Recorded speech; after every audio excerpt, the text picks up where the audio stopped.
ప్రేమించుచున్నాను నా ప్రభువును, ఎందుకనగా ఆయనే మొదటిగా నన్ను ప్రేమించెను. ఎందుకనగా ఆయనే మొదటిగా నన్ను ప్రేమించెను. నా రక్షణను కొనెను కల్వరి వృక్షముపైనే. నా రక్షణను కొనెను కల్వరి వృక్షముపైనే. నేను ప్రేమించుచున్నాను నా ప్రభువును, ఎందుకనగా ఆయనే మొదటిగా నన్ను ప్రేమించెను. ఎందుకనగా ఆయనే మొదటిగా నన్ను ప్రేమించెను. నా పాపమంతటిని కడిగెను తన రక్తముతోనే.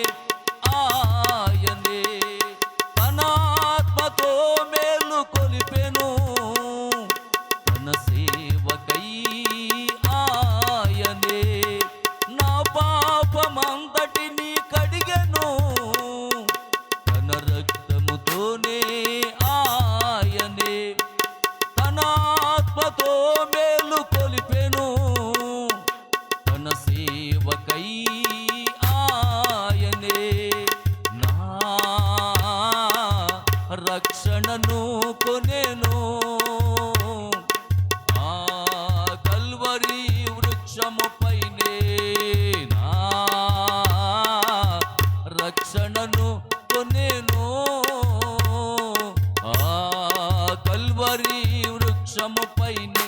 నేను ప్రేమించుచున్నాను నా ప్రభువును, ఎందుకనగా ఆయనే మొదటిగా నన్ను ప్రేమించెను.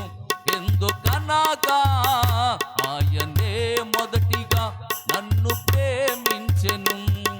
నశించిపోవుచున్న నన్ను వెదకెను ఆయనే. మసిబొగ్గు లాంటి నా జీవితము మార్చెను ఆయనే. నశించిపోవుచున్న నన్ను వెదకెను ఆయనే. మసిబొగ్గు లాంటి నా జీవితము మార్చెను ఆయనే. నా రక్షణను కొనెను కల్వరి వృక్షముపైనే. నా రక్షణను కొనెను కల్వరి వృక్షముపైనే. నేను ప్రేమించుచున్నాను నా ప్రభువును, ఎందుకనగా ఆయనే మొదటిగా నన్ను ప్రేమించెను. ఎందుకనగా ఆయనే మొదటిగా నన్ను ప్రేమించెను. హల్లెలూయా. మనం ఆయన్ని ప్రేమించామని కాదు, కానీ ఆయనే మొదటిగా మనల్ని ఏం చేశాడు? ప్రేమించాడు. మన అతిక్రమంలో ఉండగా, మన పాపముల్లో మనం ఇంకనూ ఉండగా ఆయన నిన్ను ప్రేమించాడు. ఒక మంచి వ్యక్తిని ప్రేమించడం కాదు, ఒక చెడ్డ వ్యక్తిని ప్రేమించడం గొప్ప. హల్లెలూయా. నిన్ను ప్రేమించే వారిని నువ్వు ప్రేమించడం గొప్ప కాదు, నిన్ను ద్వేషించే వారిని ప్రేమించడం గొప్పతనం. అదే మన క్రీస్తులో ఉన్న గొప్పతనం. హల్లెలూయా. సర్వసాధారణంగా మన స్నేహితులను ప్రేమిస్తాం మనం, కానీ మన ప్రభు అయితే తన శత్రువుని ప్రేమించాడు. ఆమేన్. హల్లెలూయా. దేవునికి మహిమ కలుగును గాక. కనుక ప్రియమైనటువంటి దేవుని బిడ్డలారా, చూడండి, ఇక్కడ మీకు ఈరోజు నేను చెప్పేటటువంటి అంశాన్ని మీరు గమనించినట్లయితే, క్రైస్ట్ ఇన్ యూ. చెప్పండి, క్రైస్తు నీలో ఉన్నాడు. క్రీస్తు నీలో ఉన్నాడు. హల్లెలూయా. దేవునికి మహిమ కలుగును గాక. క్రీస్తు నీలో ఉన్నప్పుడు నువ్వు దేనికి భయపడకూడదండి. క్రీస్తు మనలో ఉన్నప్పుడు మనము దేనికి భయపడకూడదు. హల్లెలూయా, దేవునికి మహిమ కలుగును గాక. చూడండి, చదవబడినటువంటి ఈ 2 లేఖనాలని కనుక మనం గమనించినట్లయితే, కొలస్సీలు రాసినటువంటి పత్రిక 1వ అధ్యాయము 27 నుంచి 29 వరకు చదువుకున్నాము. అలాగే 2వ లేఖనంగా మనందరికీ సుపరిచితమైనటువంటి వాక్యము ఎఫెసీయులకు రాసిన పత్రిక 1వ అధ్యాయం 4వ వాక్యం. ఈ 2 కూడా మనం గమనించినట్లయితే, మరి కొలస్సీలు రాసిన పత్రిక 1వ అధ్యాయంలో 27వ వాక్య ప్రకారం చూస్తే, క్రీస్తులో, చెప్పండి, క్రీస్తు మనతో ఉన్నాడు. క్రీస్తు మనలో ఉన్నాడు. ఎఫెసీ 1:4 ప్రకారము ఆయనలో మనం ఉన్నాం. హల్లెలూయా, మనలో ఆయన ఉన్నాడు, ఆయనలో మనం ఉన్నాం. ఇదే మర్మం అంటున్నాడు అపోస్తలుడైన పౌలు గారు. ఏమంటున్నాడు? ఇది ఒక మర్మం అంటున్నాడు. దేవునికి స్తోత్రం, హల్లెలూయా. కనుక దీన్ని మనం చక్కగా అర్థం చేసుకోవడానికి ప్రయత్నం చేద్దాం. ఆమేన్, హల్లెలూయా, దేవునికి మహిమ కలుగును గాక. మరి ఈరోజు మన మధ్యలోకి వచ్చినటువంటి ఆ సిస్టర్ గారిని బట్టి ప్రభుని స్తుతిస్తూ ఉన్నాను. గాడ్ బ్లెస్ యూ సిస్టర్, దేవుడు మేము దీవించిన గాక.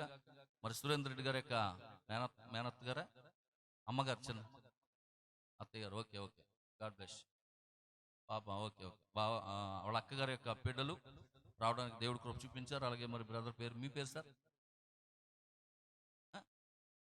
Ramalingeswara Rao garu, Ramanageswararao. Okay okay, God bless. Tellapudi. Okay, God bless you అండి, దేవుడు మేము దీవించిన గాక. మీరు చక్కగా దేవుని యొక్క మందిరానికి వచ్చారు. మరి తప్పకుండా దేవుడు మిమ్మల్ని దీవించాలని మేము మనసారా కోరుకుంటున్నాం. గాడ్ బ్లెస్ యూ, హల్లెలూయా, దేవునికి మహిమ కలుగును గాక. మరి ఈ సమయంలో మనం కొద్ది నిమిషాలు దేవుని యొక్క వాక్యాన్ని శ్రద్ధగా విందాం. హల్లెలూయా. మనం ఆరాధించేటటువంటి దేవుని గురించి మనం చక్కగా తెలుసుకోవాలి. చూడండి, ఇప్పుడు మనం ఆరాధించే దేవుడు మనలో ఉన్నాడు, మనము ఆయనలో ఉన్నాం. ఆయన మనలో ఉన్నాడు, మనం ఆయనలో ఉన్నాం. ఎలా ఉన్నాం ఏంటి అనేది చక్కగా దేవుని యొక్క వాక్యంలో నుంచి మనం విందాం. హల్లెలూయా. దేవుడు మనతో ఉన్నప్పుడు మనకెందుకు భయం? చెప్పండి. దేవుడు మనతో ఉన్నాడు, ఆయన నీకు వాగ్దానం చేశాడు, సదాకాలము యుగ యుగములకు నేను నీతోను మీలోను మీతోను ఉంటానని వాగ్దానం చేశాడు. అవునా? ఇది దేవుడు నీకిచ్చిన వాగ్దానం. ఒక క్రైస్తవ విశ్వాసిగా దేవుడు నీకిచ్చిన వాగ్దానం అది. హల్లెలూయా. నువ్వు భయపడుతున్నావని, నీకు వస్తున్న వ్యాధులను బట్టి, నీకు వస్తున్న సమస్యలను బట్టి, నీకున్న అప్పులను బట్టి, ఆమేన్, ప్రతి దినము నువ్వు భయపడుతున్నావన్న సంగతి దేవుడు చూశాడు గనుక, దేవుడు విన్నాడు గనుక, నీ పరిస్థితిని చూశాడు గనుక దేవుడు నీతో మాట్లాడుతూ ఉన్నాడు. అందుకంటున్నాడు, భయపడకు. ప్రతి దినము దేవుడు నీతో మాట్లాడుతున్నాడు. బైబిల్ గ్రంథంలో 360 సార్లు భయపడకనే మాట బైబిల్ గ్రంథంలో వ్రాసి ఉన్నది. ప్రతిరోజు దేవుడు నీతో మాట్లాడుతున్నాడు. భయపడబాక. నీకు వస్తున్న కష్టాన్ని బట్టి, నీకు వస్తున్న శ్రమను బట్టి, నీకు కలుగుతున్న వ్యాధులను బట్టి నువ్వు భయపడబాక. ఎందుకంటే ఆయన అన్నాడు, నేను నీలో యుగ యుగాలకి సదాకాలం. ఒకప్పుడుండి ఒకప్పుడు లేని దేవుడు కాదు ఆయన. ఆమేన్, హల్లెలూయా. ఇశ్రాయేలీయులను కాపాడువాడు, కునుకడు, నిద్రపోడు ఆయన. ఆమేన్. ఒక కాలంలో ఉండి ఒక కాలంలో లేని దేవుడు కాదైనా. ఒక వారంలో ఉండి ఒక వారంలో లేని దేవుడు కాదైనా. ఎల్లప్పుడూ నీతో ఉంటానని వాగ్దానం చేస్తాడు. దేవునికి స్తోత్రం కలుగును గాక. హల్లెలూయా. నిన్ను విడువను ఎడబాయను, నిన్ను విడువను ఎడబాయను. నీ చెయ్యి పట్టుకుంటాను, నీతో ఉంటాను, నీకు సహాయం చేస్తాను, నిన్ను స్వస్థపరుస్తాను. ఇంత గొప్ప దేవుడిని కలిగి ఉన్నాను. మళ్ళీ నా చెయ్యి పట్టుకో ప్రభువా, నాతో ఉండు ప్రభువా, నాతో రా ప్రభువా. మళ్ళీ మన ప్రార్థనలు ఎట్లుంటాయంటే, ఏమైనా వాగ్దానం చేశాడు కదా నీకు, ఉంటానని చెప్పాడా లేదా? ఏమైనా అపనమ్మకమా నీకు?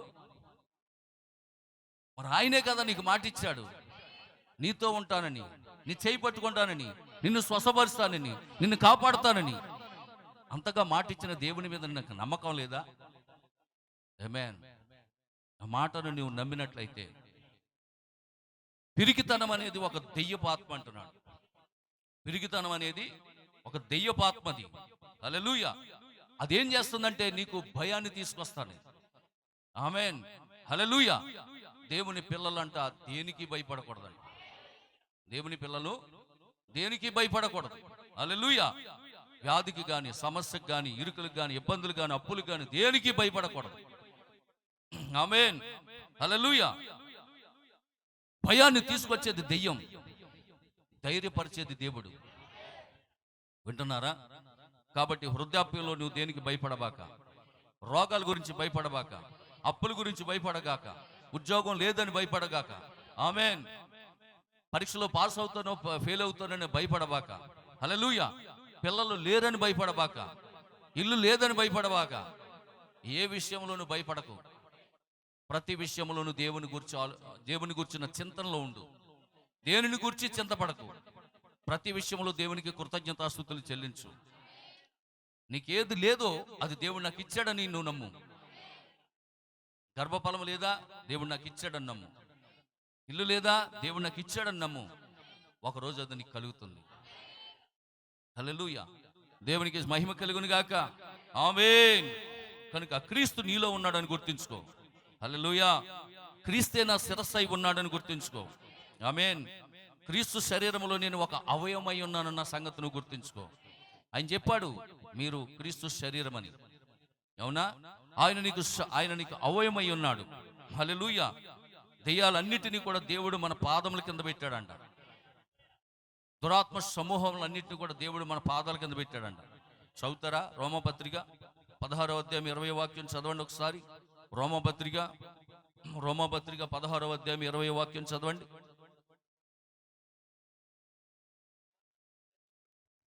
ఏ దేవుడండి ఈయన? సమాధానకర్త అయిన దేవుడిన. సాతానును మీ కాళ్ళ కింద శీఘ్రముగా సిదగా ద్రొక్కించును. దేవునికి స్తోత్రం. హల్లెలూయా. దేవునికి మహిమ కలుగును గాక. ఆమేన్. ఇది దేవుడు నీకు ఇచ్చిన వాగ్దానం. సాతానుని నీ కాళ్ళ కింద, హల్లెలూయా, చెదగదొక్కిస్తాడంట. మరి నువ్వెందుకు సాతాను గురించి భయపడుతున్నావు? అయ్యా సాతాను శోధించేస్తుందండి, నన్ను చాలా ఇబ్బందులు పెట్టేస్తుందండి, నా కుటుంబంలో గడిబిడి చేస్తుందండి, అబ్బాయి అలాగండి ఇలాగండి అంటున్నావు. నువ్వు ఎందుకంటున్నావు? కానీ సాతాను ఏం చేశాడంట? నీ కాళ్ళ కింద తొక్కిస్తున్నాడు, నీ కాళ్ళ కింద పెట్టాడంట. నీ భయాన్ని తీసే ఈరోజు, నీ ఆందోళన తీసే ఈరోజు. హల్లెలూయా. నీలో ఉన్న అవిశ్వాసాన్ని తీసేయి, నీలో ఉన్న పిరిగితనాన్ని తీసేయి. దేవునికి స్తోత్రం. హల్లెలూయా. యోహాను రాసిన మొదటి పత్రిక 4వ అధ్యాయం 4వ వాక్యం. యోహాను రాసిన మొదటి పత్రిక 4వ అధ్యాయం 4వ వాక్యం. చిన్న పిల్లలారా, మీరు దేవుని సంబంధులు, మీలో ఉన్నవాడు కొట్టండి చప్పట్లో. దేవునికి స్తోత్రం. హల్లెలూయా. అందరికన్నా గొప్పవాడు నాలో ఉన్నారు. చెప్పండి, అందరూ చెప్పండి. అందరికన్నా నాలో ఉన్నాడు, అందరికన్నా మంచివాడు నాలో ఉన్నాడు, నాలో ఉన్నాడు యేసు, నాలో ఉన్నాడు, నాలో ఉన్నారు యేసు, నాలో ఉన్నారు, నజరేయుడైన యేసు నాలో ఉన్నారు, నజరేయుడైన యేసు నాలో ఉన్నారు. చెప్పండి, అందరికన్నా గొప్పవారు నాలో ఉన్నారు, అందరికన్నా మంచివారు నాలో ఉన్నారు, అందరికన్నా గొప్పవారు నాలో ఉన్నారు, అందరికన్నా మంచివారు నాలో ఉన్నారు. పరులెవ్వరు నన్ను పగబట్టినా భయము లేదులే, నాకు దిగులు లేదులే. పరులెవ్వరు నన్ను పగబట్టినా భయము లేదులే, నాకు దిగులు లేదులే. నజరేయుడైన యేసు నాలో ఉన్నారు, నజరేయుడైన యేసు నాలో ఉన్నారు, నాలో ఉన్నారు యేసు. చెప్పాలి చెప్పాలి. నీలో కనుకుంటే, ఆ యేసు ప్రభు నీలో ఉంటే, నాలో ఉన్నారని చెప్పు. అయినా యేసు నాలో ఉన్నారు, నజరేయుడైన యేసు నాలో ఉన్నారు.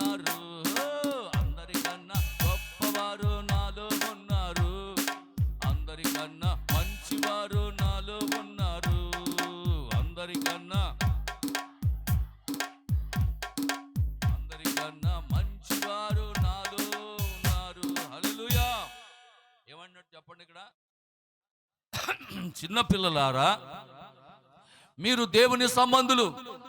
మీలో ఉన్నవాడు లోకములో ఉన్నవాని కంటే గొప్పవాడు గనుక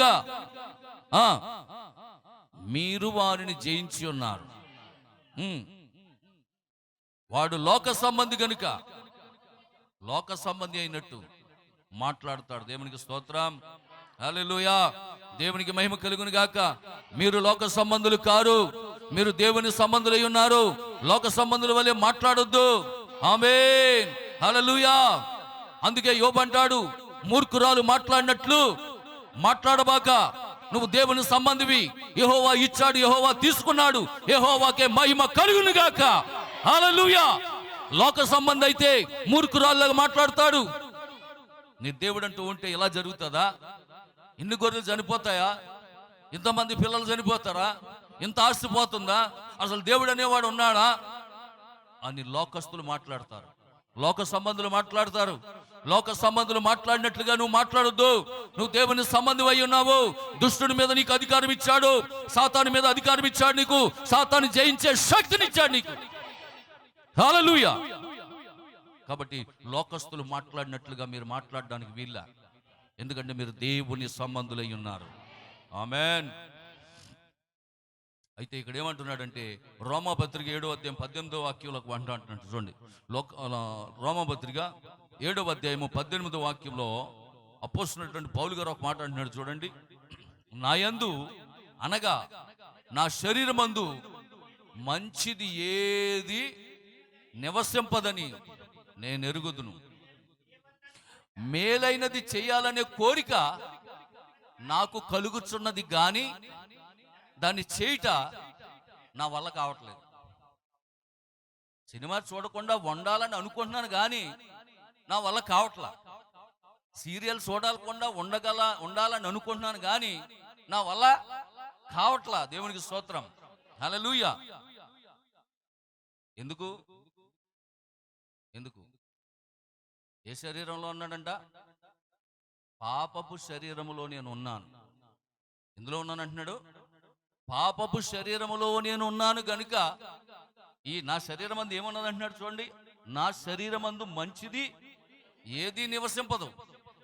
ఈ శరీరంలో మంచి ఏదైనా ఉందంటే ఈ శరీరంలో ఏ మంచి లేదు. దేవునికి స్తోత్రం, హల్లెలూయా. నేత్రాశ, శరీరాశ, జీవపడము, దీనికి ఉన్న మంచి లక్షణాలు అయ్యే.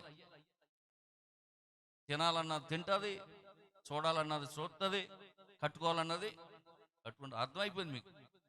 హల్లెలూయా, దేవునికి స్తోత్రం. ఏమన్నా మంచి ఉందంటే ఏ మంచి ఇందులో లేదు. ఏ మంచి లేని దాంట్లో మనం జీవిస్తున్నాం. ఏ మంచి లేని దాంట్లో ఎలాగొస్తాడండి క్రీస్తు? ఆమేన్. అందమైన గృహం ఉంటేనే కానీ వెళ్ళట్లేదు కదా. ఏమండి, ఓ మాదిరి తాటగిల్లో అద్దె తీసుకుని వస్తారంటే ఎవరైనా వస్తున్నారా? ఆడోళ్ళు భర్త జీతం సరిపోక ఒక చిన్న గుడిసి తీసుకుంటానంటే వస్తుందా? అలా చూస్తున్నారండి. మా భర్త జీతం సరిపోవట్లేదు, 5,000 లేకపోతే 10,000. ఒక 1,500 ఇల్లు తీసుకుంటానంటే ఆ పలానా చోట తాటగిల్లు ఉందంటే ఎవరైనా వస్తారు ఈ రోజుల్లో? రారు. కనీసం బిల్డింగ్ ఉండాలి, bedroom, kitchen, hall, attached bathroom, ఇన్ని సౌకర్యాలు ఉంటేనే కానీ ఈరోజు కాపురం చేయడానికి రాని స్త్రీలు ఉన్నారు ఈరోజు. ఏ మంచి లేనటువంటి పరిస్థితి. మరి ఈ దేహంలో ఏం లేదంట? ఈ దేహంలో ఏ మంచి లేదు. దేవునికి స్తోత్రం. ఈ దేహంలో ఏమైనా మంచి ఉందా అంటే మరి ఏ మంచి లేని ఈ దేహంలోకి దేవుడు ఎలాగొస్తాడు? ఏ మంచి లేదు ఈ దేహంలో, మరి దేవుడు ఎలా వచ్చాడు నీలోకి? ఆయన ఇష్టపడ్డాడు గనుక. ఆయన ఇష్టపడ్డాడు నీలోకి రావడానికి, నిన్ను మార్చడానికి. ఆమేన్, హల్లెలూయా. నిన్ను తన రూపులో మార్చుకోవడానికి, నిన్ను తన స్వభావంలోకి మార్చుకోవడానికి. హల్లెలూయా. ఆయన నిన్ను ఇష్టపడి దేవదేవుడయ్యుండి నీలో రావడానికి ఆయన ఇష్టపడ్డాడు. 24వ వాక్యం అంటాడు, అయ్యో నేనెంత దౌర్భాగ్యుడిని, ఇట్టి మరణమునకు లోనైన నా శరీరము నుండి నన్ను ఎవడు విడిపిస్తాడు? ఏ మంచి లేని ఈ శరీరం ఏమైపోయిందంటే మరణానికి లోనైపోయింది. ఈ శరీరం దేనికి లోనైపోయింది? మరణానికి లోనైపోయింది. పాపములో పుట్టాము. ఆమేన్, హల్లెలూయా. పాపంలో పుట్టాం. అందుకే మా పంతులు గారు చెప్తూ ఉండేవాడు ఎప్పుడు, పాపోహం పాప కర్మాణం పాపాత్మ పాప సంభవ త్రాహిమాం కృపయా దేవసరణ ఆగతి వత్సల అన్నాడు. పాపంలో, ఓ దేవా పాపంలో పుట్టాను, పాపంలో పెరుగుతున్నాను, పాపంలోనే జీవిస్తున్నాను, పాపంలోనే చచ్చిపోతున్నాను. ఓ కృప కలిగిన దేవా నీ శరణు జొచ్చి ఉన్నాను, నన్ను రక్షించు. నిన్ను రక్షించడం కోసమే, నీ పాపా నుంచి విడిపించడం కోసమే, ఏ మంచి లేని నీ దేహములు దేవుడు నివాసం చేయడానికి, నీ దేహాన్ని మార్చడం కోసం, నీ పాపం నుండి విమోచించడం కోసం, నీ పాపాన్ని కడగడం కోసం దేవుడు దిగి నీ శరీరంలోకి దిగి వచ్చాడు నీలో నివసించడానికి. హల్లెలూయా, దేవునికి మహిమ కలుగును గాక. ఆమేన్. కాబట్టి పాప శరీరంలో నుండి నన్ను ఎవడు విడిపిస్తారంటున్నాడు. విడిపించేవాడు ఒక ఆయన ఉన్నాడు, ఆయనే మన ప్రభు అయిన యేసుక్రీస్తు. ఆమేన్. అందుకే 8వ అధ్యాయంలోకి వెళ్ళేటప్పుడు 2వ వాక్యం అంటాడు చూడండి, మొదటి నుంచి చదవండి, మొదటి నుంచి. కాబట్టి ఇప్పుడు క్రీస్తు యేసునందున్న వారికి ఏ శిక్షా విధి లేదు. క్రీస్తు యేసునందు జీవమునిచ్చు ఆత్మ యొక్క నియమము పాప మరణ నియమముల నుండి నన్ను విడిపించెను. ఎట్లనగా ధర్మశాస్త్రము దేనిని చెయ్యజాలకపోయెను, దానిని దేవుడు చేసిన. కొట్టను చప్పట్లు, దేవునికి స్తోత్రం కలుగును గాక. హల్లెలూయా. పాపమునకు లోనైనటువంటి నీ శరీరము నుండి విడిపించడానికి దేవుడే ఒక కార్యాన్ని చేశాడు. అది యాక్చువల్గా ధర్మశాస్త్రం చెప్తుంది. ఆమేన్. సర్వ పాప పరిహారార్థో రక్త ప్రోక్షణవస్సికం తద్రక్తం పరమాత్మేన పుణ్యదాన బలియాగం. సర్వ మానవుల యొక్క పాపములు పరిహరించబడాలంటే రక్తము చిందించబడాలని, ఆ రక్తము పరమాత్మునిదై ఉండాలని, ఆ భగవంతుడే వచ్చి రక్తము చిందిస్తే తప్ప మానవునికి పాపానికి విమోచన లేదని ధర్మశాస్త్రం చెప్తుంది. కానీ ఆ ధర్మశాస్త్రం చేయలేదంట. కానీ ఎవరు చేశారంటే సాక్షాత్తు దేవుడే ఆ కార్యాన్ని చేశాడు. ఆమేన్. హల్లెలూయా. దేవునికి మహిమ కలుగును గాక. కనుక ప్రియమైనటువంటి దేవుని బిడ్డలారా, ఆ గొప్ప దేవుడు, దేవదేవుడు మానవ స్వరూపం దాల్చుకొని నీ కోసం వచ్చి నీలో నివాసం చేస్తా ఉన్నాడు. ఆమేన్. అందుకే అది ఒక గొప్ప మర్మం అంటున్నాడు. కొలసీలు రాసిన పత్రికలో 1వ అధ్యాయం 27వ వాక్యం అంటున్నాడు. అపోస్తలుడైనటువంటి పౌలు గారు కొలసీలు రాసినటువంటి పత్రిక 1వ అధ్యాయం 27వ వాక్యంలో చెప్తున్నాడు చూడండి. ఆ అన్యజనులలో ఈ మర్మము యొక్క మహిమైశ్వర్యం ఎట్టిదో అది అనగా మీ యందున్న క్రీస్తు మహిమ నిరీక్షణ అయ్యున్నాడని సంగతిని దేవుడు తన పరిశుద్ధులకు తెలియపరచకోరి ఇప్పుడు ఆ మర్మమును అదనమాట. ఆమేన్. హల్లెలూయా. నీ శరీరములో ఏ మంచి లేదు, ఏ మంచి లేని నీ శరీరంలోనికి మంచి కలిగినటువంటి గొప్ప దేవుడు, పరిశుద్ధత కలిగిన గొప్ప దేవుడు, ఆమేన్, నీ శరీరమును ఎన్నుకొని నీలోకి రావడానికి ఆయన ప్రయత్నం చేస్తా ఉన్నాడు. నీలో నివసించడానికి ఆయన ఇష్టపడుతున్నాడు. హల్లెలూయా. దేవునికి మహిమ కలుగును గాక. అందుకే పిల్లరా, క్రైస్ట్ ఇన్ యు, క్రీస్తు నీలో ఉన్నాడు, నీలో నివసిస్తున్నాడు. హల్లెలూయా. నీలో నివసించడానికి ఆయన ఇష్టపడుతున్నాడు. దేవునికి స్తోత్రం.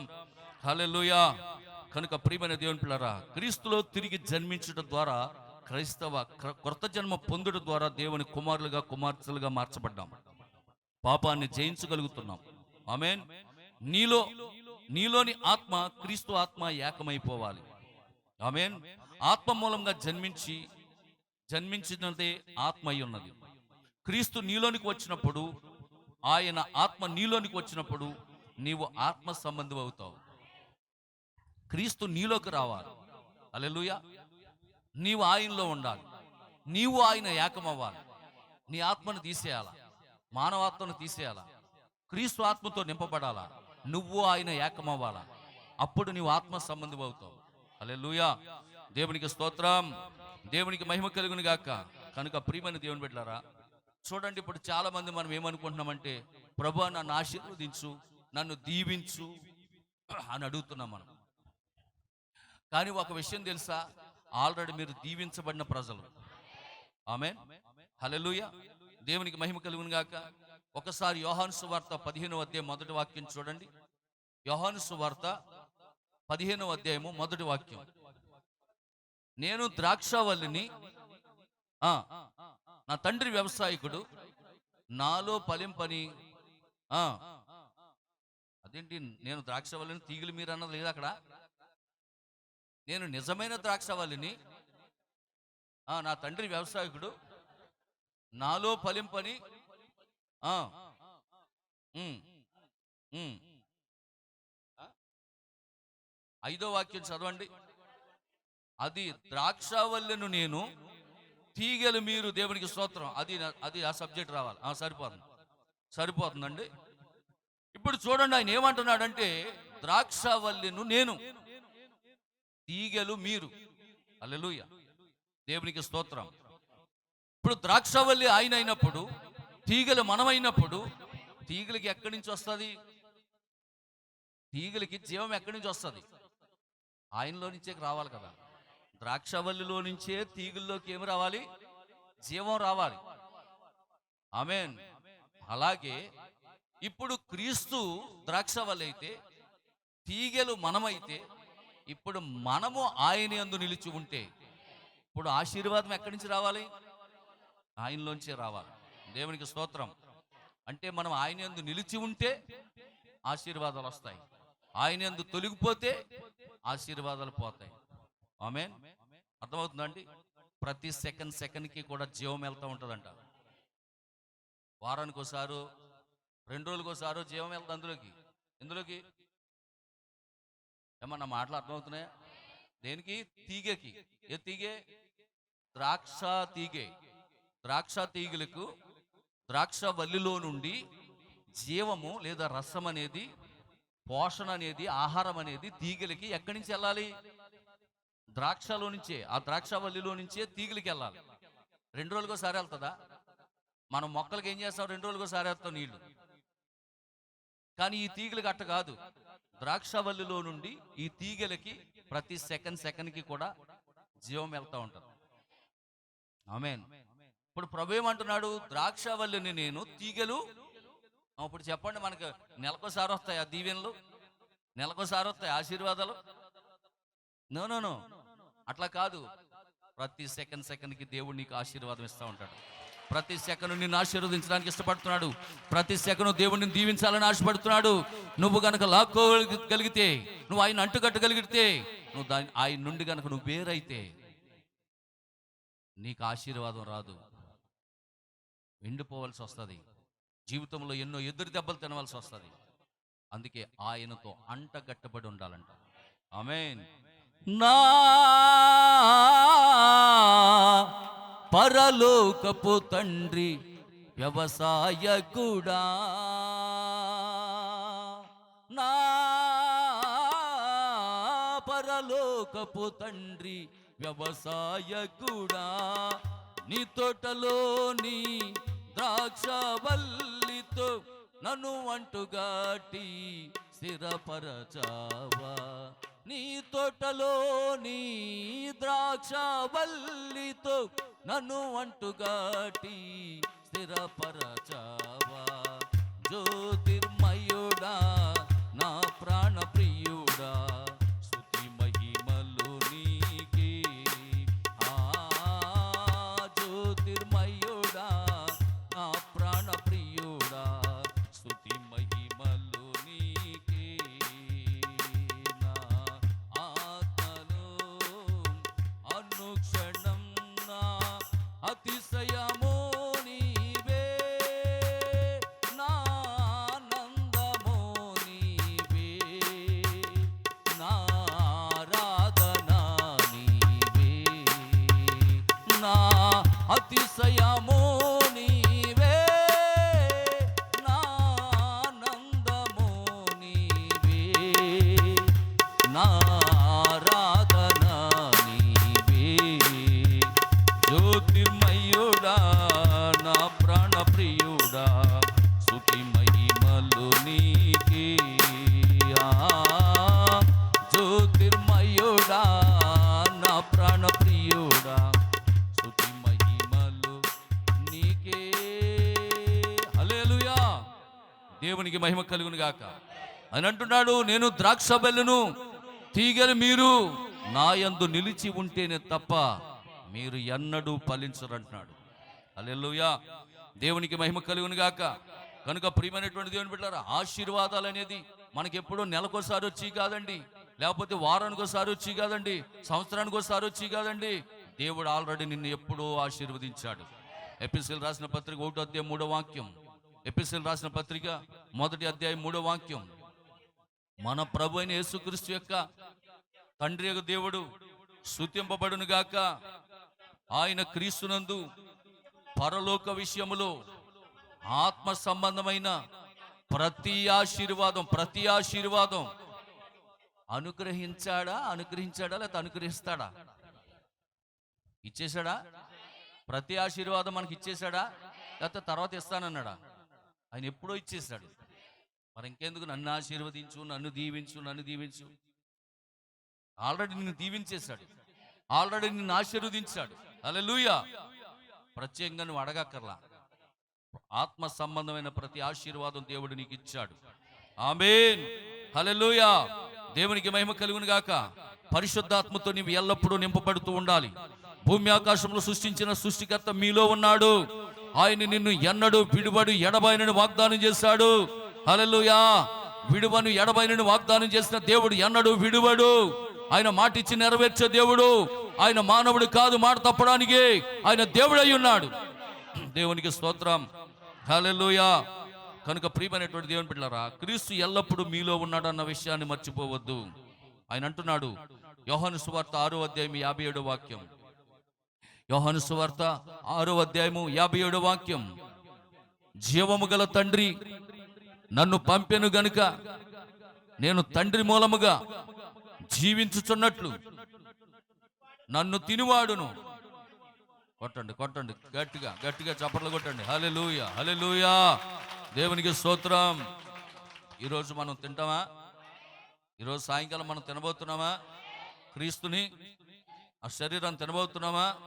తింటే ఏం జరుగుద్దంట? చెప్పాలి. తింటే ఏం జరుగుతుంది? జీవం కలుగుతుందంట. తింటే జీవిస్తారంట మీరు. ఆమేన్. చదవండి, కావాలంటే మళ్ళీ చదవండి మాట. జీవము గల తండ్రి నన్ను పంపెను గనుక నేను తండ్రి మూలముగా జీవించుచున్నట్టే నన్ను తినివాడును నా మూలంగా జీవించును. క్రీస్తు యొక్క శరీరం ఈరోజు భుజించబోతున్నాం మనం. కాబట్టి క్రీస్తు జీవించి ఉంటే నువ్వు జీవించే ఉంటావు. ఎందుకంటే నువ్వు ఆయన శరీరాన్ని భుజిస్తున్నావు. సజీవుడైనటువంటి దేవుని శరీరాన్ని భుజించబోతున్నావు. ఆయన నీలోకి వస్తా ఉన్నాడు, నువ్వు ఆయనలోకి వెళ్తా ఉన్నావు. ఆయన నీలో ఆయన నివాసం చేస్తున్నప్పుడు నీకు మరణం అనేది లేదు. హల్లెలూయా. దేవునికి మహిమ కలుగును గాక. కనుక ప్రియమైనటువంటి దేవుని బిడ్డలారా, అందుకే అపోస్తలుడైన పౌలు అన్నాడు, జీవించున్నది ఇక నేను కాదు, క్రీస్తే నాలో జీవించుచున్నాడు. అవునా? హల్లెలూయా. దేవునికి మహిమ కలుగును గాక. కనుక ప్రియమైనటువంటి దేవుని బిడ్డలారా, అవధులు లేని విశ్వాసం నీకు కావాలి, కొలతలు లేని విశ్వాసం నీకు కావాలి, అంతము లేని విశ్వాసం నీకు కావాలి. దేవుని విశ్వాసం మనము ఎల్లప్పుడూ కలిగి ఉండాలి. యెషయా గ్రంథం 12వ అధ్యాయము మొదటి 3 వాక్యాలు చదవండి. యెషయా గ్రంథం 12వ అధ్యాయము మొదటి 3 వాక్యాలు చదువుకుందాం. ఆ దినమును మీరు ఎలాగందరు, యెహోవా నీవు నా మీద కోపడ్డావు, నీ కోపం చల్లారిపోయింది, నీవు నన్ను ఆదరించి ఉన్నావు, ఇదిగో నా రక్షణకు కారణభూతుడకు దేవుడు. దేవునికి స్తోత్రం. ఒకప్పుడు నీవు నా మీద కోపడ్డావు, అప్పుడు నేను చెడ్డ మార్గంలో తిరిగాను, చెడు జీవితం జీవించాను. ఆమేన్. ఇప్పుడైతే నీవు నీ కోపంను తగ్గించుకున్నావు, నా మీద నువ్వు కోపడ్డ మానేస్తావు. నా రక్షణాధారము నీవే, నేను రక్షణ పొంది ఉన్నాను. ఆమేన్. ఇప్పుడు నా రక్షణాధారం నీవే, నా కారణభూతుడవు నీవే, నా బలము నీవే, నా నిరీక్షణ నీవే, నా కేడము నీవే, నా దుర్గము నీవే, నా శైలము నీవే. హల్లెలూయా. దేవునికి మహిమ కలుగును గాక. చదవండి, 3 వాక్యాల వరకు చదవండి. నేను భయపడక నేను నిన్ను నమ్ముకొనుచున్నాను. నేను భయపడను. ఎటువంటి వ్యాధి నాకు సోకినా, ఎటువంటి బలహీనత నన్ను వెంబడించినా, ఎటువంటి అప్పులు నన్ను కూరుకుపోయినా, ఆమేన్, ఎన్ని ఇబ్బందులు నన్ను తాకుతున్నా నేను భయపడను అంటున్నాడు. యెహోవాయే నాకు బలము. కొట్టండి, చప్పట్లు కొట్టండి. హల్లెలూయా. మన బలము ఆయనే. చెప్పండి అందరూ, నా బలము. నేను అన్నాక ఆయన అంటున్నారా? నా బలము ఆయనే అని మీరు చెప్పాలి. అందుకని నా బలము నేనంటే ఆయనే మీరే అనేదండి. దేవునికి స్తోత్రం. హల్లెలూయా. అందరూ చెప్పుకోండి, నా బలము ఆయనే. ఆమేన్. హల్లెలూయా. నా బలము ఆయనే అని నువ్వు ఎప్పుడైతే అంటావో నీకు బలహీనతను తీసుకొచ్చింది దెయ్యం నీ దగ్గర నుంచి వెళ్ళిపోద్దండి. వింటున్నారా? నాకు బలం లేదు, నాకు వెనకాల ఎవరు లేరు అంటాం అనుకో, నేను ఉన్నాను కదండి. నిన్ను బలహీనరాలుగా చేయడానికే కదా నేను వచ్చాను, నిన్ను కృంగదీయడానికే కదా నేను వచ్చాను, నీకు నెమ్మది లేకుండా చేయడానికే కదా నేను వచ్చాను అని అది పక్క నుండి నిన్ను బలహీనరాలు చేస్తాను. అప్పుడు నువ్వేం చెప్పాలి? నా బలము ఆయనే, నా కీర్తనీయుడు ఆయనే, నా నా ఆస్పదం ఆయనే, నా కొండ ఆయనే, నా కోట ఆయనే. ఆమేన్. నా కేడం ఆయనే, నా ఆశీర్వాదం ఆయనే. ఇట్లా చెప్తా ఉన్నావు అనుకో, అదేం చేస్తాయి? ఇంకా నీ దగ్గర ఉండదు. హల్లెలూయా. దేవునికి స్తోత్రం. ఇంకేమంటున్నాడు? ఆయనే నా కీర్తనాస్పదం. అంటే పాడాలి. నువ్వు పాడుతా ఉన్నావు అనుకో, ఆయనే నా కీర్తనాస్పదం. ఆయన నాకు రక్షణాధారం కావున ఆమేన్. దేవునికి స్తోత్రం కలుగును గాక. హల్లెలూయా. దేవునికి మహిమ కలుగును గాక. కనుక ప్రియమైనటువంటి దేవుని బిడ్డలారా, యెహోవాయే నా బలము, నీవే నా రక్షణాధారము కావున ఆనందపడి రక్షణాధారములైన బావుల్లో నుండి నీళ్లు చేదుకొందునంటున్నాడు. కొరింథీయులకు రాసిన మొదటి పత్రిక 1వ అధ్యాయం 24వ వాక్యం కూడా చూడండి. కొరింథీయులకు రాసిన మొదటి పత్రిక 1వ అధ్యాయం 24వ వాక్యం. ఆయన యూదులకు ఆటంకముగాను అన్యజనులకు వెర్రితనముగాను ఉన్నాడు గాని యూదులకేమి గ్రీసు దేశస్థులకేమి పిలువబడిన వారికి. ఆమేన్. హల్లెలూయా. దేవునికి మహిమ కలుగును గాక. ఎవరికంటండి? I am called, I am called. నేను పిలువబడుతుని. చెప్పండి, మీరు కూడా చెప్పుకోండి, ఐఎమ్ కాల్డ్. ఏమి ఇంగ్లీష్లో చెప్పాలా? నువ్వు పిలువబడ్డావా? నువ్వు పిలువబడితే యేసు నీకు ఏమై ఉన్నాడు? నువ్వు పిలువబడితే నీకు యేసు ఏమై ఉన్నాడు?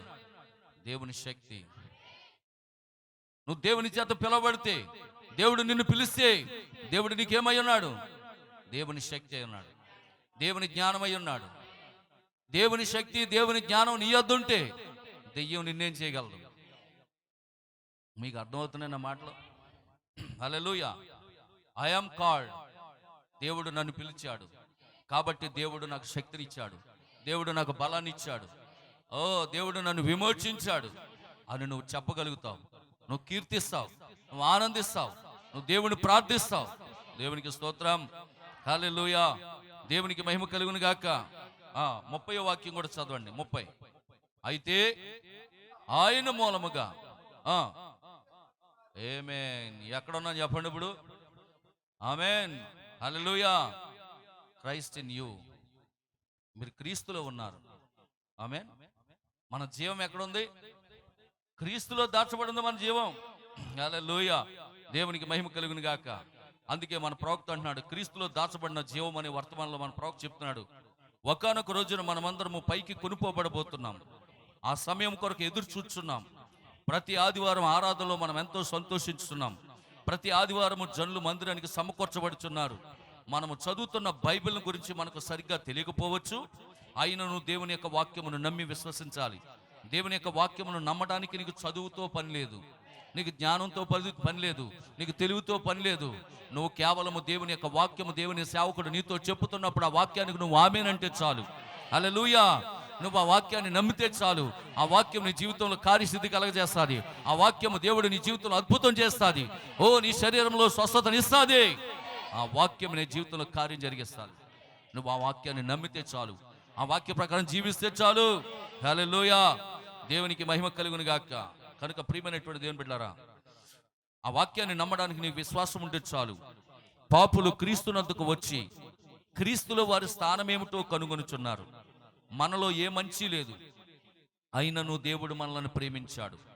నీకు చాలినంత విశ్వాసం ఉన్నది, అయితే దానిని ఎలా కార్యరూపంలో పెట్టాలో నీకు తెలియదు. ఒకప్పుడు గుడారంలో నివసించిన దేవుడు ఇప్పుడు నీలో నివసించుచున్నాడు. ఒకప్పుడు గుడారంలో నివసించాడు ఆయన, హల్లెలూయా. తెరల చాటున నివసించాడు ఆయన, పరిశుద్ధ స్థలాల్లో నివసించాడు ఆయన. ఇప్పుడు ఆయన అక్కడ ఉండాలని కోరుకోవట్లా. ఆమేన్. గుడారాల్లో నివసించిన దేవుడు యెరూషలేము దేవాలయంలోకి వచ్చాడు. యెరూషలేములో దేవాలయంలో ఉన్న దేవుడు ఈరోజు నీలోకి వచ్చాడు, నీలో నివాసం చేయాలనుకుంటున్నాడు. హల్లెలూయా. దేవునికి మహిమ కలుగును గాక. వింటున్నారా పిల్లరా? కాబట్టి మనము దేవునితో నివసించి వాక్య ప్రకారం జీవించాలి, క్రొత్త జన్మ పొందుకోవాలి. నీటి బాప్తిసం ద్వారా నీవు ఆవరణంలో ప్రవేశించాలి. హల్లెలూయా. నీటి ద్వారా ఏం చేయాలి చెప్పండి? ఆవరణం. చూడండి, ఒక ఇది వరకు ప్రత్యక్ష గుడారం కట్టినప్పుడు ఆవరణము, పరిశుద్ధ స్థలము, అతి పరిశుద్ధ స్థలం 3 ఉంటాయి. ఓకేనా? ఈ కాలపు ప్రవక్త ప్రతిదానికి అర్థం చెప్తాడు. ఇల్లు కట్టుకుంటాం, బెడ్రూము, కిచెను, హాలు. అవునా? ఒక మనిషిని దేవుడు తయారు చేశాడు, ప్రాణము, ఆత్మ, శరీరం. ఒక బిడ్డ పుట్టినప్పుడు నీరు, రక్తము, జీవము. వింటున్నారా? ప్రతిది కూడా 3లో ముఖ్యుడు మన దేవుడు. హల్లెలూయా. దేవునికి స్తోత్రం కలుగును గాక. ఒక విశ్వాసి నీటి బాప్తిసం ద్వారా ఆవరణలో ప్రవేశిస్తాడు. ఆమేన్. ఆవరణలో ప్రవేశించిన తర్వాత వాక్యం ద్వారా శుద్ధీకరించబడి పరిశుద్ధ స్థలంలోకి అడుగు పెడతాడు. పరిశుద్ధ స్థలంలో శుద్ధీకరించబడిన తర్వాత అతి పరిశుద్ధ స్థలంలోకి పరిశుద్ధాత్మ బాప్తిసం ద్వారా పరిశుద్ధ స్థలంలోకి ప్రవేశిస్తాడు. ఎప్పుడైతే అతి పరిశుద్ధ స్థలంలోకి ప్రవేశించావో దేవుడు నీలో నివాసం చేయడానికి ఇష్టపడుతూ ఉంటాడు. దేవుడు నీలోకి వస్తాడు, నీలో నివాసం చేస్తాడు, నీలో ఉన్న భయాన్ని తొలగిస్తాడు. హల్లెలూయా. దేవునికి మహిమ కలుగును గాక. ఇప్పుడు నువ్వు ఎక్కడికి రావాలంటే అతి పరిశుద్ధ స్థలంలోకి రావాలి. అతి పరిశుద్ధ స్థలంలోకి రావాలంటే బాప్తిసం పొంది ఉండాలి, పరిశుద్ధాత్మ అభిషేకంతో నింపబడాలి. Anointing, anointing, anointing, anointing. అభిషేకం మీద అభిషేకం, అభిషేకం మీద అభిషేకం. మహిమ నుండి మహిమలోకి నువ్వు ఎదుగుతూ ఉండాలి. హల్లెలూయా. దేవునికి మహిమ కలుగును గాక. ఎక్కడ ఉన్నదాను అక్కడ ఉండటానికి వీళ్ళ. Glory to God. మహిమ నుండి మహిమకు. హల్లెలూయా. దేవునికి స్తోత్రం కలుగును గాక. అభిషేకం వెంబడి అభిషేకం, మహిమ నుండి మహిమలోనికి నువ్వు ఎదుగుతూ ఉండాలి. క్రీస్తు నీలోకి వచ్చినప్పుడు ఆ కార్యాలన్నీ జరుగుతూ ఉంటాయి. దేవునికి స్తోత్రం. హల్లెలూయా. చూడండి, మనం ఇల్లు కట్టుకుంటే హాలు వేచి ఉండు స్థలం, వెయిటింగ్. హాల్ ఏం చేస్తాం? వేచి ఉండు స్థలం. కిచెన్ ఉంది, అక్కడ వంట చేస్తాం, అక్కడే డైనింగ్ ఉంటుంది, అక్కడే భోజనం చేస్తాం. అదే బెడ్రూమ్ ఉంది, విశ్రాంతి స్థలం. హల్లెలూయా. దేవునికి స్తోత్రం కలుగును గాక. కాబట్టి లోక కార్యాలు విడిచిపెట్టి క్రీస్తుతో జీవించే జీవితం అది ఎంతో ఆనందకరంగా ఉంటుంది. క్రీస్తులో ప్రవేశించండి, లోక కార్యాలకు దూరంగా ఉండండి. ఎప్పుడైతే మనము బాప్తిసం పొందుతామో మన జీవితం క్రీస్తుతో కూడా దాచబడి ఉంది.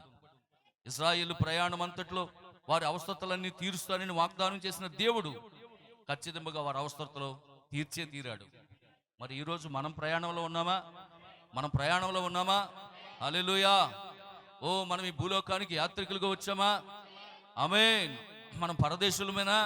మనం యాత్రికులమేనా? ఒక దినాన మన దేశం వెళ్ళిపోబోతున్నామా? మన దేశం భారతదేశం అని అనుకుంటున్నారా?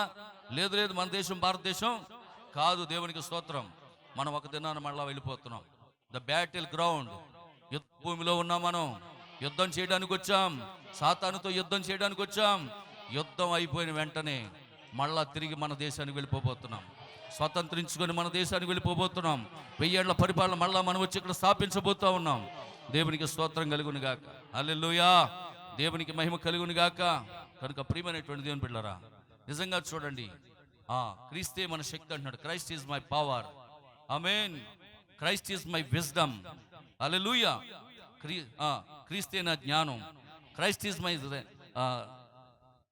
రైజియస్, అంటే క్రీస్తే నా నీతి. హల్లెలూయా. దేవునికి స్తోత్రం కలుగును గాక. ఆమేన్. My Jesus became my sanctification. యేసే నా పరిశుద్ధత. హల్లెలూయా.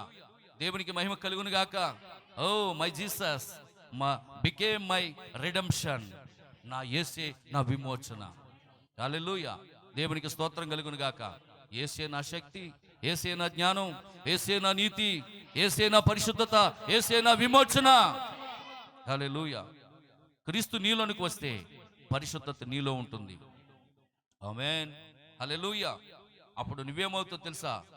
You are a little Christ. నువ్వు ఒక చిన్న క్రీస్తువి. మీ డాడీ రాజు అయితే తర్వాత నువ్వే రాజు. అవునా?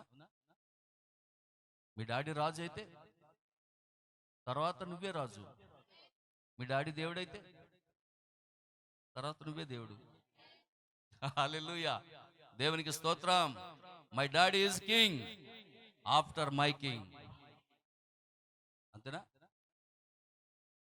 ఆఫ్టర్ ఆఫ్టర్ మీ కింగ్, ఆఫ్టర్ మీ మయ్యా. ఏమో కొంత అంత ఇంగ్లీష్ నేర్పండి నాకు. ఇంగ్లీష్లో చెప్పాలని ఉంది. ఒక సిస్టర్ ఎప్పటి నుంచో ఈ సహోదరు అడుగుతుంది నేను ఇంగ్లీష్లో మెసేజ్ చెప్పాలని. అవునా? పాపం నేను చెప్తాను తప్పనిసరిగా. దేవునికి స్తోత్రం. హల్లెలూయా, దేవునికి మహిమ కలుగును గాక. వింటున్నారా? నిన్న కూడా సహోదరు ఫోన్ చేసింది, అయ్యగారు మీరు ఇంగ్లీష్లో మెసేజ్ చెప్పాలని నేను వినాలని ఆశ ఉంది, చచ్చిపోయే లోపల సారీ మెసేజ్ ఇవ్వండి అంటుంది. దేవునికి స్తోత్రం. హల్లెలూయా, దేవునికి మహిమ కలుగును గాక. అందుకని కొంత అప్పుడప్పుడు లిటిల్ బిట్స్ కొన్ని మాటలు నేర్చుకుంటూ ఉన్నాను. ఒకరోజు పరిపూర్ణంగా ఆ యొక్క ఇంగ్లీష్లో మెసేజ్ చెప్పబోతున్నాను. హల్లెలూయా, దేవునికి స్తోత్రం కలుగును గాక. బలమైన ఆయుధాలు మనం కలిగి ఉన్నాం. ఆమేన్. కొరింథీయులకు రాసిన 2వ పత్రిక 10వ అధ్యాయం 3వ వాక్యం చూడండి. కొరింథీయులకు రాసిన 2వ పత్రిక 10వ అధ్యాయం 3వ వాక్యం. మేము శరీరదారులమై నడుచుకొనుచున్నను శరీర ప్రకారము యుద్ధము చెయ్యము. ఆమేన్. హల్లెలూయా. శరీరములో జీవించుచున్నను, శరీర ప్రకారము జీవించుచున్నను. మేము శరీరులుగా యుద్ధము చేయము. ఆమేన్. మేము ఆత్మ సంబంధులమై ఉన్నాం. మా యుద్ధోపకరణాలు వేరే ఉన్నాయి. ఓ హల్లెలూయా. మాకు కత్తులతో పని లేదు, మాకు అణుబాంబులతో పని లేదు. మా యుద్ధోపకరణాలు వేరే ఉన్నాయి. దేవునికి స్తోత్రం కలుగును గాక. హల్లెలూయా. ఇంకేమంటున్నాడు?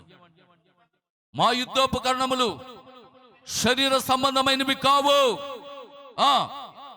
దేవుని ఎదుట దుర్గములను పడద్రోయ జాలని జాలినంత బలము కలవై ఉన్నాయి. కొట్టండి చప్పట్లు. దేవునికి స్తోత్రం కలుగును గాక. హల్లెలూయా. ఇశ్రాయేలు యొక్క ప్రయాణములు, వాళ్ళు ప్రయాణమే వెళుతున్నప్పుడు ఎరుకో గోడలు అడ్డొచ్చినాయి. ఆమేన్. ఎరుకో గోడలు అడ్డొస్తే ఇశ్రాయేలు ప్రజలు ఆశ్చర్యపోతా ఉన్నారు. ఇటువంటి గోడలను కోల్చాలంటే అణుబాంబులు కావాలి. ఇటువంటి గోడలు కోల్చాలంటే పెద్ద పెద్ద ఆయుధాలు కావాలి. ఆ యొక్క ఎరుకోలో ఉన్నటువంటి పట్టణస్థులను జయించాలంటే పెద్ద ఆయుధాలు కావాలి, సైన్యము కావాలని ఎదురు చూస్తా ఉన్నారు. అయితే దేవుడు అంటున్నాడు, మీ యుద్ధము యెహోవాదే. యుద్ధము చేసేది మీరు కాదు. మీ యుద్ధోపకరణాలు వేరే ఉన్నాయి. శరీరముతో చేసే యుద్ధము కాదదే. మరేం చేయమంటావు ప్రభువా?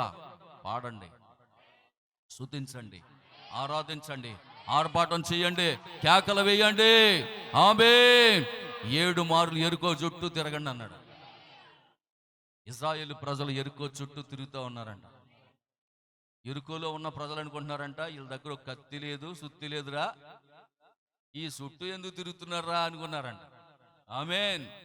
వీళ్ళకి తెంగరోళ్ళు పాపం, వీళ్ళకి యుద్ధం చేయడం చేతకాక తిరుగుతున్నారు అనుకున్నారంట. వాడు వాళ్ళ చేతిలో ఏమీ లేదు కదరా, వాళ్ళ మన మీదకి ఎందుకు వస్తారు యుద్ధానికి?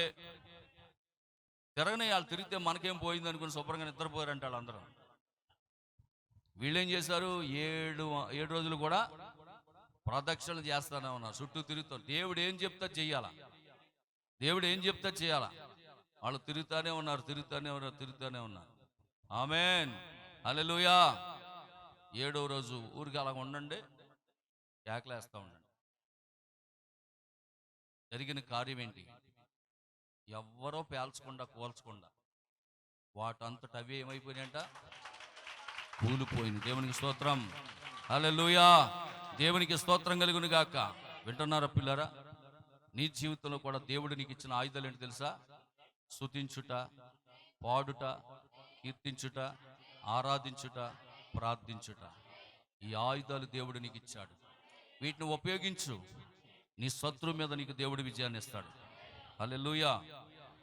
కొలస్సీయులకు రాసిన పత్రిక 2వ అధ్యాయం 3వ వాక్యం. బుద్ధి, జ్ఞానములు, సర్వ సంపదలు ఆయన యందే ఉన్నాయంట. ఆమేన్. బుద్ధి, జ్ఞానము, సర్వ సంపదలు, అది వెండి కానివ్వండి, బంగారం కానివ్వండి, గ్రానైట్ కానివ్వండి, రోమ్ కానివ్వండి, డైమండ్లు కానివ్వండి, మొత్తం సర్వ సంపదలు, ప్రపంచంలో ఉన్న సర్వ సంపదలు ఆయన యందు ఉన్నాయంట. ఇప్పుడు ఆయనే వచ్చి నీలో ఉంటే ఆమేన్, హల్లెలూయా. రాత్రి చెప్పాను, అడుక్కుని ఓడింటికి ఎవరైనా దొంగలు పడతారా? రాత్రే చెప్పాను వీళ్ళకి, అడుక్కుని ఓడింట్లో ఎవరైనా దొంగలు పడతారా? ఎందుకు పడరు? ఆడింట్లో ఏముండదు కాబట్టి. అంతేనా? ఎవరి ఇళ్లలోకి వెళ్తారు? బాగా డబ్బున్న వాళ్ళ ఇళ్లలోకి చూసుకుని అప్పుడు దొంగోడు ఆ ఇంటికి వెళ్తాడు. అవునా? ఇప్పుడు బుద్ధి, జ్ఞానము, సర్వ సంపదలు ఎక్కడున్నాయంట? దేవుని యందు ఉన్నాయి. ఇప్పుడు ఆ దేవుడు మనలోకి వచ్చాడు. ఇప్పుడు దొంగోడు మన దగ్గరకు వస్తాడా, బయట దగ్గరికి వెళ్తాడా? హల్లెలూయా. ఇప్పుడు మన దగ్గరికే వస్తాడు వాడు. ఆమేన్, హల్లెలూయా. నీ దగ్గర ఉన్న సంపదను దోచుకోవడం కోసం, నీ దగ్గర ఉన్న జ్ఞానాన్ని దోచుకోవడం కోసం, నీ దగ్గర ఉన్న తెలివిని దోచుకోవడం కోసం, నీ దగ్గర ఉన్న సంపదను దోచుకోవడం కోసం ఇప్పుడు సాతాను ఎక్కడికి వస్తాడంటే నీ దగ్గరకు వస్తాడు. ఆమేన్. నీ దగ్గర ఏమీ లేకపోతే రాడు. ఇందాక మీకు అదే చెప్పాను. మీకు అడుక్కున్నవాడి ఇంటికి ఎవరో దొంగోళ్ళు వెళ్ళరు. కాబట్టి ఈరోజు నువ్వు ఎవరిని కలిగి ఉన్నావంటే క్రీస్తుని కలిగి ఉన్నావు. క్రీస్తులో ఏమున్నాయంటే సర్వ సంపదలు ఉన్నాయి.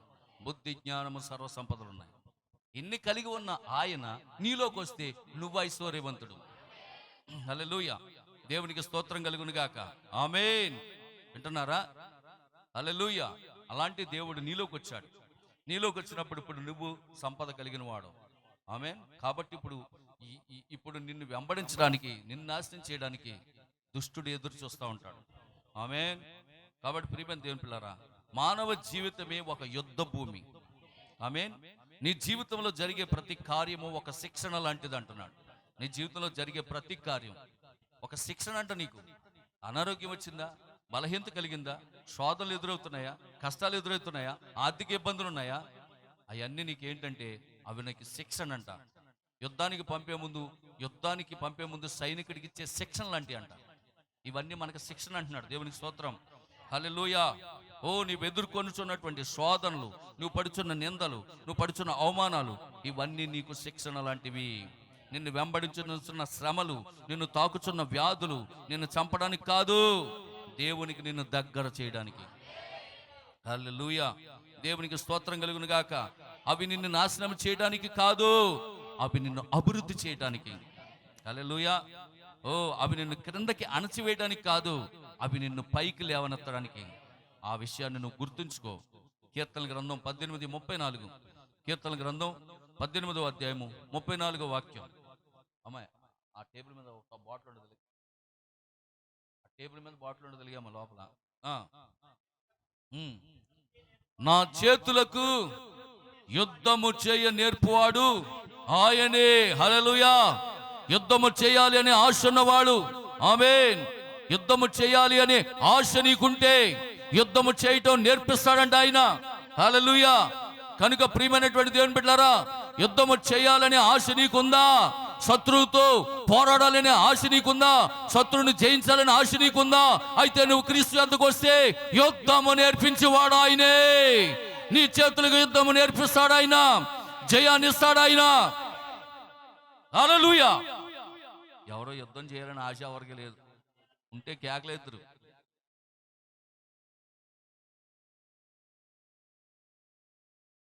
ఏమా, ఎవరికి యుద్ధం చేయాలని లేదా? ఉంటే రక్తం మండిపోద్ది కదా, ఉడికిపోద్ది. దేవుడు నాకు యుద్ధం నేర్పుతాడంట. దేవునికి స్తోత్రం. సాతానుతో ఇవాళ పోరాటం చేయాలంట. ఆ ఒళ్ళు రక్తం మండిపోవాలి, మరిగిపోవాలి కదా. మరిగిపోతుంటే ఏం చేస్తాం? కేకలేమా? మరి ఏదో ఒక్క కేకలు రావట్లేదు. హల్లెలూయా. దేవునికి స్తోత్రం. కనుక ఆయన అంటున్నాడు, నా చేతులకు యుద్ధము చేయ నేర్పువాడు ఆయనే. నేర్చుకోవాలని ఆసక్తి నీకుంటే, సాతాన్ని జయించాలని ఆసక్తి నీకుంటే, సాతానుతో పోరాడాలనే ధైర్యం నీకుంటే, దేవుడు అంటున్నాడు, రా నా దగ్గరకు రా, నేను ఈయనకి యుద్ధము నేర్పుతాను. నా చేతులకు యుద్ధము చేయ నేర్పువాడు ఆయనే, నా బాహువులు. ఆమేన్. హల్లెలూయా. దేవునికి మహిమ కలుగును గాక.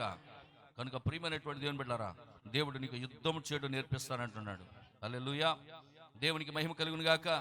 మీకు తెలుసా, యుద్ధం అంటే అసలు దావీదు తెలియదు.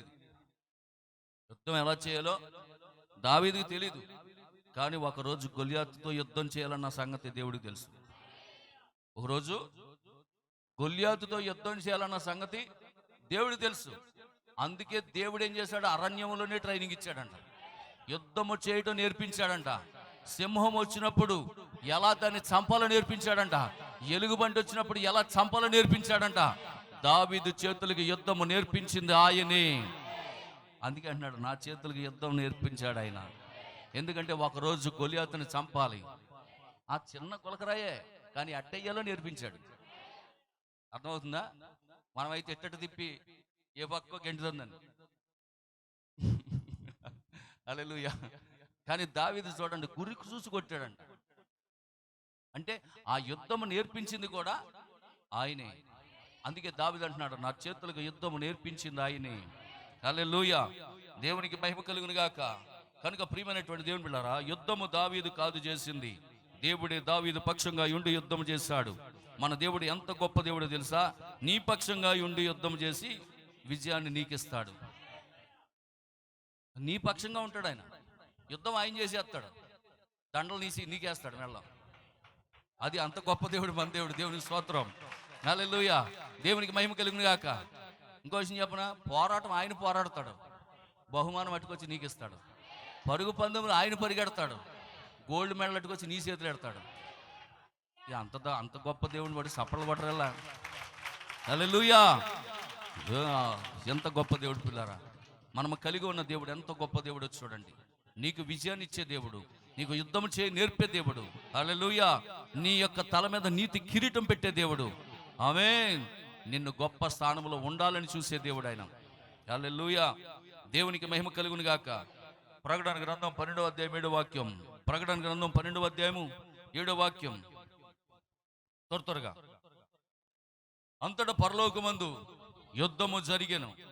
మికాయేలు అతని దూతలు ఆ ఘట సర్పంతో యుద్ధము చేయవలని ఆ ఘట సర్పము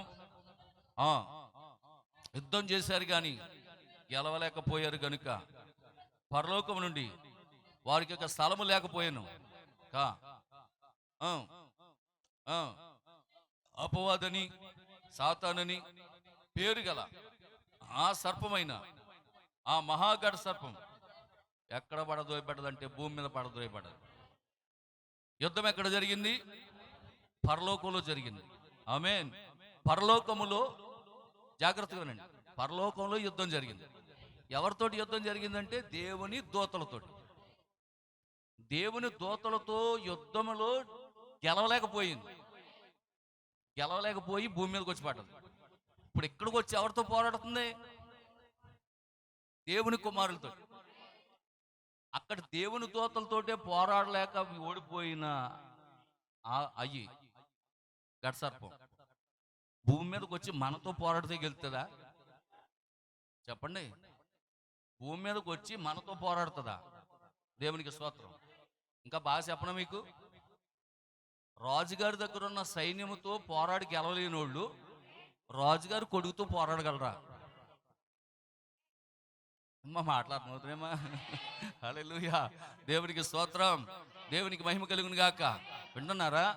రాజుగారి దగ్గర ఉన్న సైన్యముతోనే గెలవలేకపోయాడు వాడు. అక్కడ ఓడిపోయాడు, భూమి మీదకి వచ్చాడు. రాజుగారి యొక్క కుమారులు, దేవుని కుమారులు కుమార్తెలు.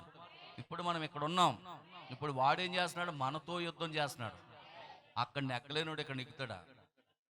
ఆమేన్. హల్లెలూయా. అందుకే 144 కీర్తన మొదటి వాక్యం. కీర్తన గ్రంథం 144 మొదటి వాక్యం. నా కాసే దుర్గమగు యెహోవా సన్నుతింపబడుగాక. ఆయన నా చేతులకు యుద్ధమును నా వ్రేళ్లకు పోరాటమును నేర్పువాడై ఉన్నాడు. దేవునికి స్తోత్రం. హల్లెలూయా. ఈడు ఆల్రెడీ అక్కడ దెబ్బతిన్నాడు, వీడు ఆల్రెడీ అక్కడ యుద్ధం చేశాడు, అక్కడ ఓడిపోయాడు, భూమి మీదకి వచ్చాడు. భూమి మీద దేవుని కుమారులు కుమార్తెలు ఉన్నారు. ఇప్పుడు ఇక్కడ వాళ్ళతో పోరాటం చేస్తాడని దేవుడికి తెలిసి ఇప్పుడు దేవుడు ఏం చేస్తున్నాడంటే మనకి యుద్ధం నేర్పుతున్నాడు. ఇంకో విషయం చెప్పనా, అసలు ఒక రకంగా చెప్పాలంటే ఆయనే నీలోకి వచ్చేసాడు. నీలోకి వచ్చేసి నీకు యుద్ధం నేర్పుతున్నాడు. ఆమేన్, హల్లెలూయా. కాబట్టి ప్రియమైన దేవుని బిడ్డలారా, ఆయన నా చేతులకు యుద్ధము నేర్పువాడు, ఆయన నా వేళ్లకు పోరాటము నేర్పువాడు. దేవునికి స్తోత్రం, హల్లెలూయా. దేవునికి మహిమ కలుగును గాక. వింటున్నారా? ఇలా ఇలా పెట్టి ఇలా గుద్దితే దెబ్బ సరిగ్గా తగలదు, ఇలా ముడిచి గుద్దితే ఆమేన్. కాబట్టి ఆ చేతికంట ఆ వేళ్ళకి ఏం నేర్పుతున్నాడంట? పోరాటం నేర్పుతున్నాడంట. ఈరోజు మనము ఈ భూమి మీద యుద్ధ రంగంలో ఉన్నాం మనం. అందుకే పౌలు అంటాడు, మేము శరీరులతో పోరాడట్లేదు అంటున్నారా, ఆకాశ మండలమందున దురాత్మ సమూహములతో పోరాడుతున్నాం మనం. నీ ఒంట్లో వ్యాధిని తీసుకొచ్చే దెయ్యం అన్న సంగతి నీకు తెలుసా? నీ ఒంట్లో బలహీనత తీసుకొచ్చేది దెయ్యం అన్న సంగతి నీకు తెలుసా? యోబు యొక్క జీవితంలో, యోబు యొక్క ఒంట్లోకి శరీర బలహీనతను తీసుకొచ్చింది ఎవరనుకుంటున్నావు? సాతాను. కనుక ఈరోజు మన ఒంట్లో, మన శరీరానికి అనారోగ్యాన్ని కలగజేసేది సాతాను. అయితే దాని నుండి పోరాటం చేయడం కోసం, దాని నుండి యుద్ధం చేయడం కోసం దేవుడు నీ చేతులకు యుద్ధం నేర్పుతున్నాడు, నీ వేళ్లకు పోరాటం నేర్పుతున్నాడు. దేవునికి స్తోత్రం, హల్లెలూయా. దేవునికి మహిమ కలుగును గాక. కనుక ప్రియమైనటువంటి దేవుని బిడ్డలారా, నిశ్చయముగా నీవెప్పుడైతే నీ శత్రువుతో యుద్ధము చేయుటకు సిద్ధపడతావో అప్పుడు దేవుడు నీ పక్షంగా నిలబడతాడు. అప్పుడు నీ బలం అధికమవుతుంది, అప్పుడు నీ అభిషేకం అధికమవుతుంది, అప్పుడు నీ మహిమ అధికమవుతుంది, అప్పుడు నీ ప్రభావం అధికమవుతుంది, అప్పుడు నీ ఐక్యత అధికమవుతుంది. కాబట్టి యుద్ధము నీ మేలు కొరకే. హల్లెలూయా. దేవునికి స్తోత్రం. సమస్తమును నీవు కలిగి ఉన్నావు. ఆమేన్. ఆరోగ్యము నాది అని చెప్పు, ఆనందం నాది అని చెప్పు, సంతోషం నాది అని చెప్పు, సమాధానం నాది అని చెప్పు. సాతానా, నా కుటుంబాన్ని విడిచి పో. దేవునికి స్తోత్రం. నీ కుటుంబంలో నెమ్మది లేకుండా, నీ కుటుంబంలో ఆనందం లేకుండా, నీ కుటుంబంలో సమాధానం లేకుండా, నీ కుటుంబంలో అభివృద్ధి లేకుండా చేస్తున్న దెయ్యాన్ని గద్దించు. ఈ సమయంలోనే గద్దించు. నన్ను విడిచి పో అని చెప్పు, నా కుటుంబాన్ని విడిచి పో అని చెప్పు, నా వ్యాపారాన్ని విడిచి పొమ్మని చెప్పు. ఎందుకంటే దానితో యుద్ధము చేయడానికి దేవుడు నీ చేతులకు యుద్ధాన్ని నేర్పాడు, నీ వేళ్లకు పోరాటాన్ని నేర్పాడు. నువ్వు యుద్ధం చేయాలి. ఇప్పుడు నువ్వు ఉన్నది మామూలుగా హనీమూన్లో లేవు. ఇప్పుడు నువ్వు యుద్ధ రంగంలో ఉన్నావు, నువ్వు పోరాటంలో ఉన్నావు, శత్రువును జయించే సమయంలో నువ్వు ఉన్నావు. విజయాన్ని ఇచ్చే దేవుడు మనకున్నాడు. హల్లెలూయా. సాతానుకు తెలుసు నీ దగ్గర ఏముందని. దుష్టుడు నీ మీద దాడి చేస్తున్నాడు. దేవుడు ఐశ్వర్యవంతుడు గనుక ఆయన పిల్లలు కూడా ఐశ్వర్యవంతులే. హల్లెలూయా. దేవునికి మహిమ కలుగును గాక. సమూయేలు మొదటి గ్రంథం 17వ అధ్యాయం 3వ వాక్యం. సమూయేలు మొదటి గ్రంథం 17వ అధ్యాయం 3వ వాక్యం. త్వరగా నేను ముగిస్తాను. 12 గంటలకల్లా ముగిస్తాను, ఓకేనా? 12 గంటలకల్లా ముగించి ప్రార్థన చేస్తాను. బాప్తిస్మ కార్యక్రమం ఉన్నది. మొదటి సమూయేలు గ్రంథము 17వ అధ్యాయం 3వ వాక్యం. ఫిలిష్తీయులు ఆ తట్టు పర్వతం మీద, ఇశ్రాయేలీలు ఈ తట్టు పర్వతం మీదను నిలిచి ఉండగా ఉభయుల మధ్యను ఒక లోయ ఉండెను. గాతువాడైన గొల్యాతు అను శూరుడొకడు ఫిలిష్తీయుల దండులో నుండి బయలుదేరుచుండెను. అతడు 6 మూరల జానడు, సుమారుగా 10 అడుగులు. అతని తల మీద రాగి శిరస్త్రాణం ఉండెను. అతడు యుద్ధ కవచము ధరించి ఉండెను. ఆ కవచము 5,000 తులముల రాగి ఎత్తుగలది. మరియు అతని కాళ్లకు రాగి కవచం, అతని భుజముల మధ్య రాగి బళ్ళి ఒకటి ఉందంట. అతని ఈట కర్ర నేతగాని ధోని అంత పెద్దది. మరియు ఈటి కొన 600 తులముల ఇనుము ఎత్తుగలది. ఒక డాలు అతని ముందర పోచుండెను. ఇశ్రాయేలు దండువారిని పిలిచి యుద్ధ పంక్తులు తీర్చుటకై మీరెందుకు బయలుదేరి వచ్చితిరి? నేను ఫిలిష్తీయుని కానా? మీరు సౌలు దాసులు కారా? చూడండి ఏమంటున్నాడు. మనం ఫిలిష్తీయులము, వాళ్ళు సౌలు దాసులు. ఆమేన్. ఇశ్రాయేలీలు ఎప్పుడు సౌలుకు దాసులు కారు. గమనించండి ఇక్కడ వాక్యం. ఇక్కడ ఒక విషయం గమనించండి. ఇశ్రాయేలీలు ఎప్పుడు సౌలుకి దాసులు కారు. ఇశ్రాయేలీలు ఎప్పుడు దేవుని కుమారులై ఉన్నారు, దేవుని కుమార్తెలై ఉన్నారు. హల్లెలూయా. కానీ వాడేమంటున్నాడు ఇక్కడ? వీరు సౌలుకు దాసులు అంటున్నాడు. ఆమేన్.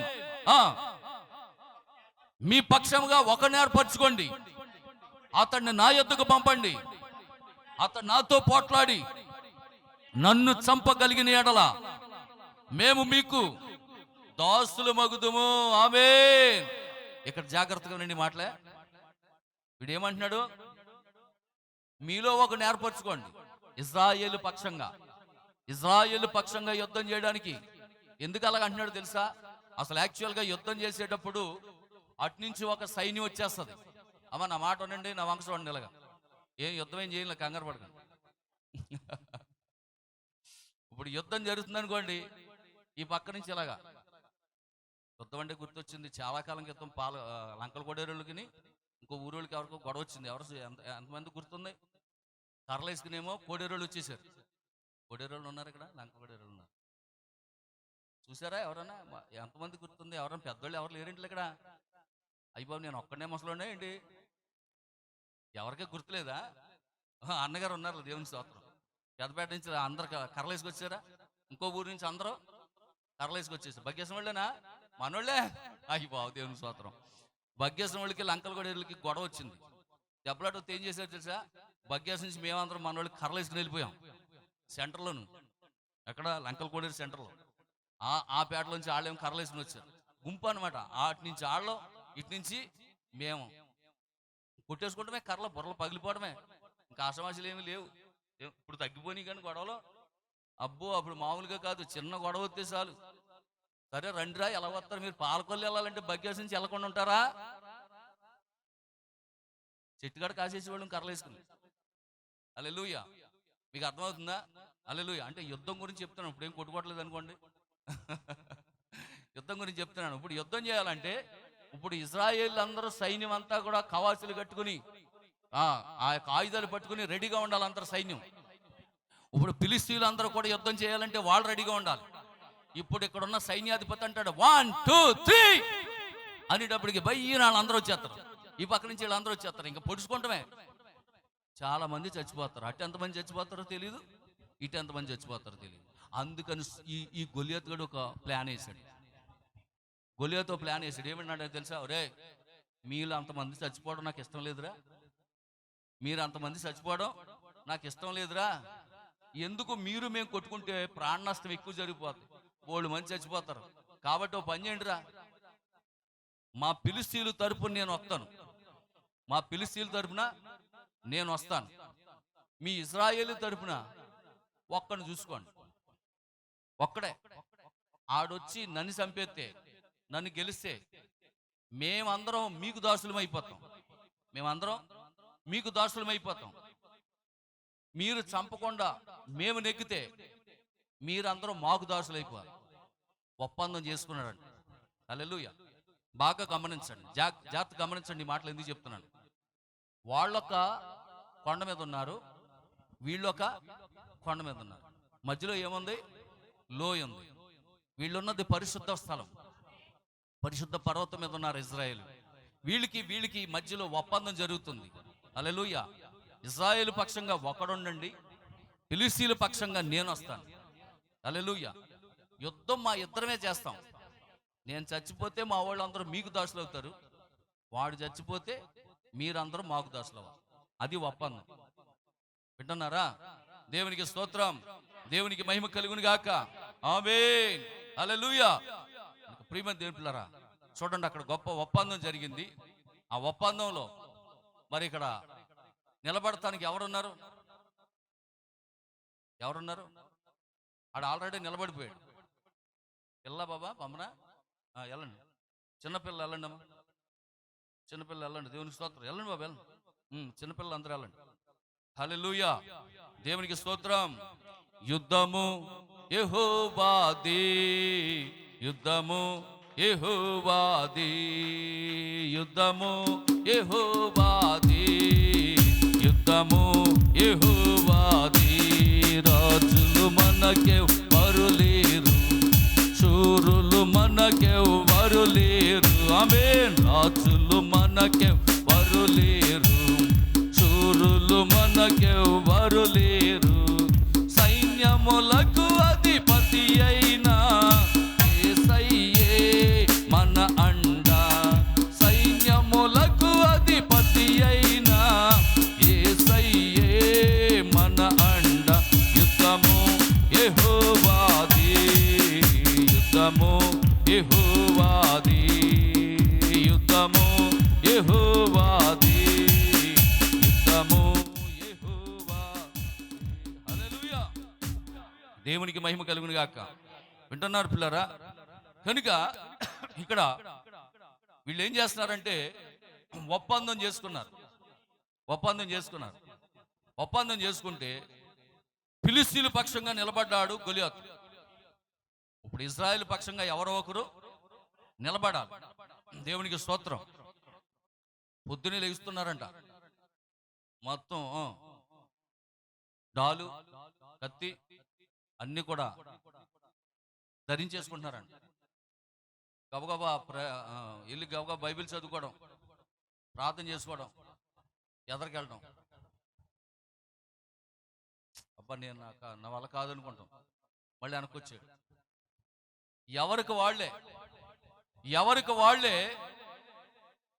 నా వల్ల కాదు అన్నాళ్ళు వచ్చేస్తున్నారు. హల్లెలూయా. ఎవరు కూడా ఇజ్రాయేలు పక్షంగా ఉండి యుద్ధం చేయడానికి ఒక్కడ కూడా ముందుకు రావడం లేదు, సౌలు రాజుతో సహా. దేవునికి స్తోత్రం కలుగును గాక. దావీదు యొక్క అన్నలతో సహా వాళ్ళందరూ కూడా ఎవరికి వారే గొలియాతుతో యుద్ధం చేయడానికి ముందుకు వెళ్ళలేకపోతున్నారు. దేవునికి స్తోత్రం. హల్లెలూయా. దేవునికి మహిమ కలుగును గాక. ఒక్కళ్ళు కూడా ముందుకు రాలేకపోతున్నారు యుద్ధం చేయడానికి. సరిగ్గా అదే సమయంలో వాళ్ళ అన్నయ్యోళ్ళకి జున్నుగడ్డలు, రొట్టెలు, ద్రాక్ష పళ్ళు ఇచ్చిరారా అని చెప్పి వాళ్ళ డాడీ ఏం చేశాడు? ఎవరిని? దావీదుని పంపించాడండి.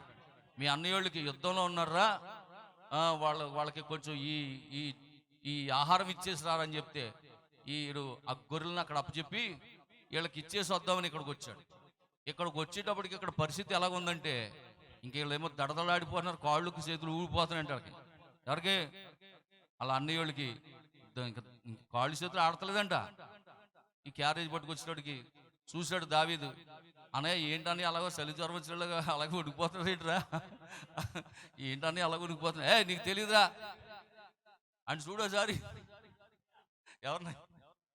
ఆయన చూడోసారి. దేవునికి స్తోత్రం. ఆయన చూడరా ఎంత ఎత్తున్నాడు. హల్లెలూయా.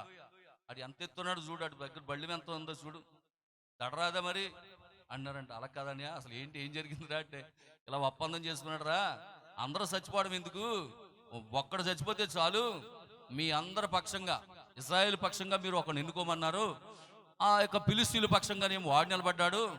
పొద్దునే వస్తున్నాడు రా, బస్తీ మీద శవాలంటున్నాడు. అరే ఎవడన్నా ఉన్నాడా ఇయ్యాలా? పొద్దునే వస్తున్నాడంట. గొలియాతు ఏం చేస్తున్నాడు? తెల్లారుజాము లేచిపోతున్నాడంట. పొద్దునే వచ్చేసి ఆ కొండ మీదకి, రే ఎరా ఇవాళ ఎవరన్నా వచ్చాడా, బస్తీ మీద శవాలు అంటున్నాడంట. ఒక్కడు నిలబడతలేదు. ఇక్కడ గుడారాల్లోకి వెళ్ళిపోతున్నాడు. రావడమే బాబు వెళ్ళిపోతున్నారంట. కానీ పొద్దునే మాత్రం బయలుదేరిపోతున్నారంట డ్రెస్లు వేసుకుని. మీకు అర్థమవుతుందమ్మా? పొద్దునే మాత్రం గుడారాల్లోంచి కవసాలు కట్టుకుని డాలు కట్టుకుని అన్ని రెడీ అయిపోతున్నారంట. సరిగ్గా కొండ దగ్గరికి వెళ్ళేటప్పటికి ఆడు వచ్చేటప్పటికి వీళ్ళు మళ్ళీ గుడారాల్లోకి వెళ్ళిపోతున్నారంట. ఒక్కడు నిలబడాలి. పొద్దున్న సాయంత్రం బైబిల్ చెప్తున్నాడు, ఉదయము సాయంత్రం 2 పూటలు వస్తున్నాడు, సవాల్ చేస్తున్నాడు, వెళ్ళిపోతున్నాడు. మగోళ్ళు అనుకుంటున్నాం, ఈరోజు ఆడవాళ్ళు కూడా సవాల్ అంటున్నారు. నిన్న ఒక ఆవిడ విన్నారా, చూసారమ్మా? తెలుగుదేశం పార్టీలో ఒక ఆవిడ నిన్న అంటుంది, మా చంద్రబాబుని ఏమైనా అన్నావా, బస్తీ మీద సవాళ్ళు ఎగిసిపోతాయి అంటుంది ఆవిడ. అయ్యి బాబు, ఆడవాళ్ళు కూడా అలాగే అనేవాళ్ళు ఉన్నారమ్మా. మగోళ్ళు అనుకున్నాను. దేవునికి స్తోత్రం. హల్లెలూయా. కనుక ప్రియమైనటువంటి దేవుని పెట్టారా, ఆడు పొద్దున వస్తున్నాడు సవాల్ అంటున్నాడు, మళ్ళీ సాయంత్రం వస్తున్నాడు, ఎవడన్నా ఉన్నాడా, బస్తీ మీద సవాల్ అంటున్నాడు. బైబిల్ చెప్తుంది ఉదయం సాయంత్రం 2 పూటలు వచ్చి సవాల్ చేసి వెళ్ళిపోతున్నాడు.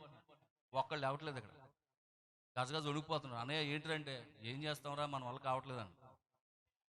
అసలు నాకు తెలియగడుతాను, వాడు బాప్తిసం పొందాడా అన్నాడు. వాడు బాప్తిసం పొందాడా అని అన్నాడు. పొందలేదురా. ఆడికి సున్నత ఎక్కడరా? పిలిచిడు. వాళ్ళకి సున్నత ఎక్కడదే? మరి సున్నత లేని వాడికి ఆడికి భయపడతారేంటిరా? బాప్తిసం పొందినోళ్ళు మీరు. యుద్ధం నేర్పేది మన దేవుడు. యుద్ధం నేర్చుకున్న వాళ్ళు మీరు. ఆడికి సున్నత లేదు, ఏమీ లేదు. ఆడిని చూసి మీరెందుకు భయపడమంటారా? హల్లెలూయా, దేవునికి మహిమ కలుగును గాక. సున్నతి లేని ఆ ఫిలిష్తీయుడు సున్నతి కలిగిన, అభిషేకం కలిగిన దేవుని ప్రజలతో యుద్ధము చేయడానికి, సవాల్ చేయడానికి వాడు యాపాటి వాడురా. హల్లెలూయా, దేవునికి మహిమ కలుగును గాక. ఒరే నీకేం తెలియదు, వెళ్ళిపా. ఏమిచ్చాడు నాన్న? జున్నా ఇలాగి, అదేంట్రా దాక్షపళ్ళ ఇలాగి, వెళ్ళిపా. పూంకు జాండ లేవు, సవాల్ అంటున్నావు నువ్వు. వెళ్ళిపోరా, వెళ్ళిపో, నువ్వు ఇంటికి వెళ్ళిపో. అలా కదనే. ఇంతకీ ఏంటి ఆడు ఈయన కొట్టేస్తే ఏంటి బహుమతి? ఆయన ఏహెత్తే బహుమతి ఏంటి అని అన్నాడు. బహుమతి ఏంటంటారా? రాజుగారు కూతురునిచ్చి పెళ్లి చేసేస్తా. రాజుగారు కూతురునిచ్చేస్తాడా? రాజుగారు కూతురుని పెళ్లి చేసుకుంటే సగం రాజ్యం మందే కదా. మరి ఇంకేంటని అంత ఆఫర్ పెట్టుకుని మీరేంటి అలా గడగడలు ఉడిపోతున్నారా? మీరు పెద్దోళ్ళు కాబట్టి మీకు ఆఫర్ ఇచ్చాను, వింటున్నారా? మీరు వద్దంటే చెప్పండి, నేను వేసేస్తాను, పెళ్లి చేసేసుకుంటాను. మంచి ఆఫర్ కదా మరి.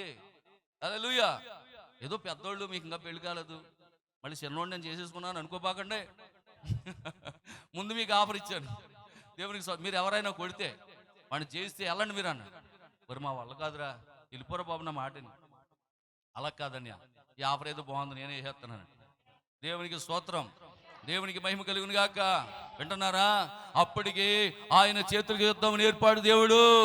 అప్పటికే తన చేతులకి పోరాటం నేర్పాడు దేవుడు. ఆమేన్. వీళ్ళందరూ ఏం చూసుకుంటున్నారు తెలుసా? గొలియాతుని కొలుస్తున్నారంట, వాళ్ళని కొలుచుకుంటున్నారంట. ఆమేన్.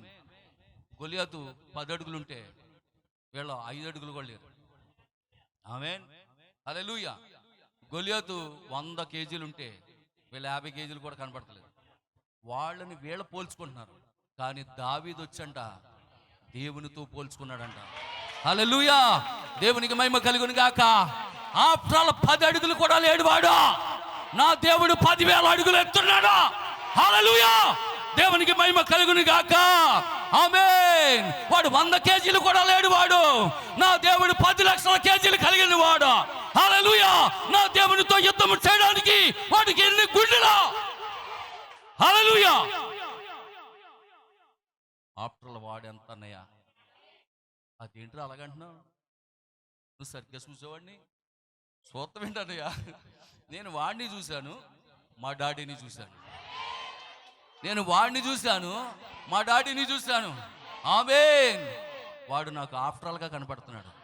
నా డాడీతో పోల్చుకుంటే, నా తండ్రితో పోల్చుకుంటే వాడు నాకు ఆఫ్టర్గా కనపడుతున్నాడు. అసలు వాడికి 10 నిమిషాలు కూడా అక్కర్లేదా అని అన్నాడు. ఏంట్రా 10 నిమిషాలు కూడా అక్కర్లేదా? దేవునికి స్తోత్రం.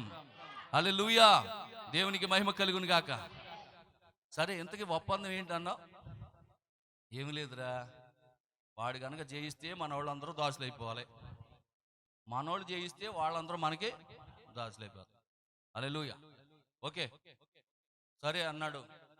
రాజుగారితో చెప్పాడు, అయ్యా నేను వెళ్తాను, నేను వేసి వచ్చాను.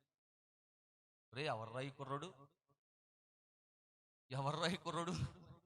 అదేనండి దావీదు మన ఎస్ఐ గారి యొక్క కుమారుడు, 8వ అండి. దేవునికి స్తోత్రం. 8 అనేది రిజరెక్షన్, పునరుద్ధానం. మళ్ళా మొదటికి తీసుకొస్తుందంట, మళ్ళా ఉత్పత్తి చేస్తుందంట. 8వ కుమారుడు. హల్లెలూయా. ఓ గొప్ప పునరుద్ధాన శక్తితో వచ్చాడంట, మళ్ళా ప్రారంభ శక్తితో వచ్చాడంట. హల్లెలూయా. ఓ యేసయ్య కుమారులు 8వ వాడైనటువంటి దావీదు యుద్ధానికి బయలుదేరాడు. అన్ని కవచాలు వేసాడంట, అన్ని వస్త్రాలు ధరించాడంట. ఎట్ట నడుతుంటే బరువు అయిపోయినాయంట. దేవునికి స్తోత్రం. అబ్బే ఇవన్నీ మనకే వాడుకలో లేవునైనా అసలు చాలా బరువుగా ఉన్నాయని కిరీటం తీసేసాడు, డాల్ తీసేసాడు, కత్తి కూడా పక్కన పడేశాడు, కవసం తీసేసాడు, అన్నీ పక్కన పడేసాడంట. అలా ఏటోటికి వెళ్తున్నాడు. వీడేమో వీడికి సిరెత్తిపోతుందంటే ఎండలో. గొలి ఎంతసేపు నిలబడమంటావురా? ఏంటి అన్నీ వేసుకుని వచ్చేసి తీసేసేవంటి రావట్లేదా? హల్లెలూయా. ఏదో పెద్ద వీరులాగా వెళ్ళి కవసం ధరించుకున్నావు, డాల్ ధరించుకున్నావు, కత్తి తట్టుకున్నావు, ఏది బయటకు వచ్చినట్టే వచ్చి మళ్ళీ వెళ్ళిపోయి అన్ని తీసేసి వెళ్ళిపోయినట్రా. అలా పారిపోయాడు. యుద్ధానికి ఎందుకు వచ్చావురా, పారిపోయిన పిరిగి బందా అని అక్కడికి ఆకలేస్తున్నాడు. కంగారు పడకరా, ఆయుధం కోసం వెళ్తున్నాను అన్నాడండి. ఆయుధం కోసం వెళ్తున్నావా? అదేట్రా, కత్తి ఇక్కడ పడేసి ఆయుధం కోసం వెళ్తున్నావు. రాళ్ళు ఏరుకుంటున్నాడంట. రాళ్ళు ఏరుకుంటుంటే ఆడంటున్నాడంట, రే రాళ్ళు ఏరుతున్నావు ఏంటిరా, నేనేమో కుక్కనా? దేవునికి స్తోత్రం కలుగును గాక. హల్లెలూయా. దేవునికి మహిమ కలుగును గాక. వింటున్నారా? ఆయన చేతులకి యుద్ధము నేర్పువాడు, ఆయన వేళ్లకు పోరాటం నేర్పువాడు. జీసస్, JESUS, జీసస్ కృప. 5 రాళ్ళు ఏరుకున్నాడు, సంచిలో పెట్టుకున్నాడు, వచ్చాడు. దేవుడు అన్నాడు, 5 ఎందుకురా, 5 కూడా అక్కలా, ఒకటి చాలు వేసి అన్నాడు. అందులో పెట్టుకున్నాడు, తిప్పుతున్నాడు అంట. ప్రభువా నీదే భారం, నా వల్ల కాదు, నా వల్ల ఏమీ కాదు, నాలో నువ్వు ఉన్నావు, నా చేతులకు యుద్ధం నేర్పావు, నా వేళ్ళకి పోరాటం నేర్పావు. ఇలా తిప్పమంటావా, ఇలా తిప్పమంటావా? చెప్పు ప్రభు, చెప్పు ప్రభు, ఇలాగే తిప్పురా. ఎక్కడ కొట్టమంటావు? ఇక్కడ కొట్టు. వెనక కడతాడేమో, లేదు నేను ఉంటాను వెనకాల. హల్లెలూయా. ఆడు వెనక కడతాడేమో ప్రభు, మళ్ళీ ఏమన్నా తలకిందులు అయిపోతే నాకు తేడా వచ్చేది. నువ్వు కొట్టరా, నేను ఉన్నాను వెనకాల, కొట్టేమంటావా? ఏజై తిప్పాడంట. హల్లెలూయా. దేవునికి స్తోత్రం కలుగును గాక. యుద్ధము నాది కాదురా, యుద్ధము యెహోవాదే. యాస్ పెట్టి కొట్టాడంట. ఆమేన్. హల్లెలూయా. దేవునికి మహిమ కలుగును గాక. ఎప్పుడైతే కొట్టాడో నొసట తగిలింది. గొల్లియాతు గడు ఎట్ట పడుతున్నాడంట. ప్రభు వెనకాల ఉండి, ఎందుకురా, అసలు కొట్టినోడు ఆయన, ఆడి ముందే పడెళ్ళి తప్పన గెంటాడంట. దావీదు కాళ్ళ ముందు బోర్ల పడ్డాడంట. ఆమేన్. హల్లెలూయా. ఆ గొల్లియాతు కత్తి తీసి కోసి తలకాయ పట్టుకుని, ఆమేన్, యుద్ధ సూర్యుడి వలె విజయోత్సాహంతో వెళ్తా ఉన్నాడంట. ఎప్పుడైతే గొల్లియాతు గడు తల తెగిపోయిందో ఫిలిష్తీయులంట పరిగెడుతున్నారంట వీళ్ళు. హల్లెలూయా. దేవునికి స్తోత్రం. ఓ ఫిలిష్తీయులు పరిగెడతా ఉన్నా. ఆగండ్రా. మీ ఓడి చేసిన ఒప్పందం ఏంటి? మీ ఓడి చేసిన ఒప్పందం ఏంటి? గొల్లియాతు కనుక ఓడిపోతే మీరందరూ మాకు దాసులు అవ్వాలి. ఎక్కడికి పరిగెడతారా, ఎక్కడికి పరిగెడతారు మీరు? ఆమేన్. హల్లెలూయా. దేవునికి మహిమ కలుగును గాక. ఒక్క విషయం చెప్పి నేను ముగిస్తాను. ఇందాక నుంచి అలాగంటున్నా బాబా, 12 అయిపోయింది. ఆమేన్. అందరూ సంతోషంగా ఉన్నారా?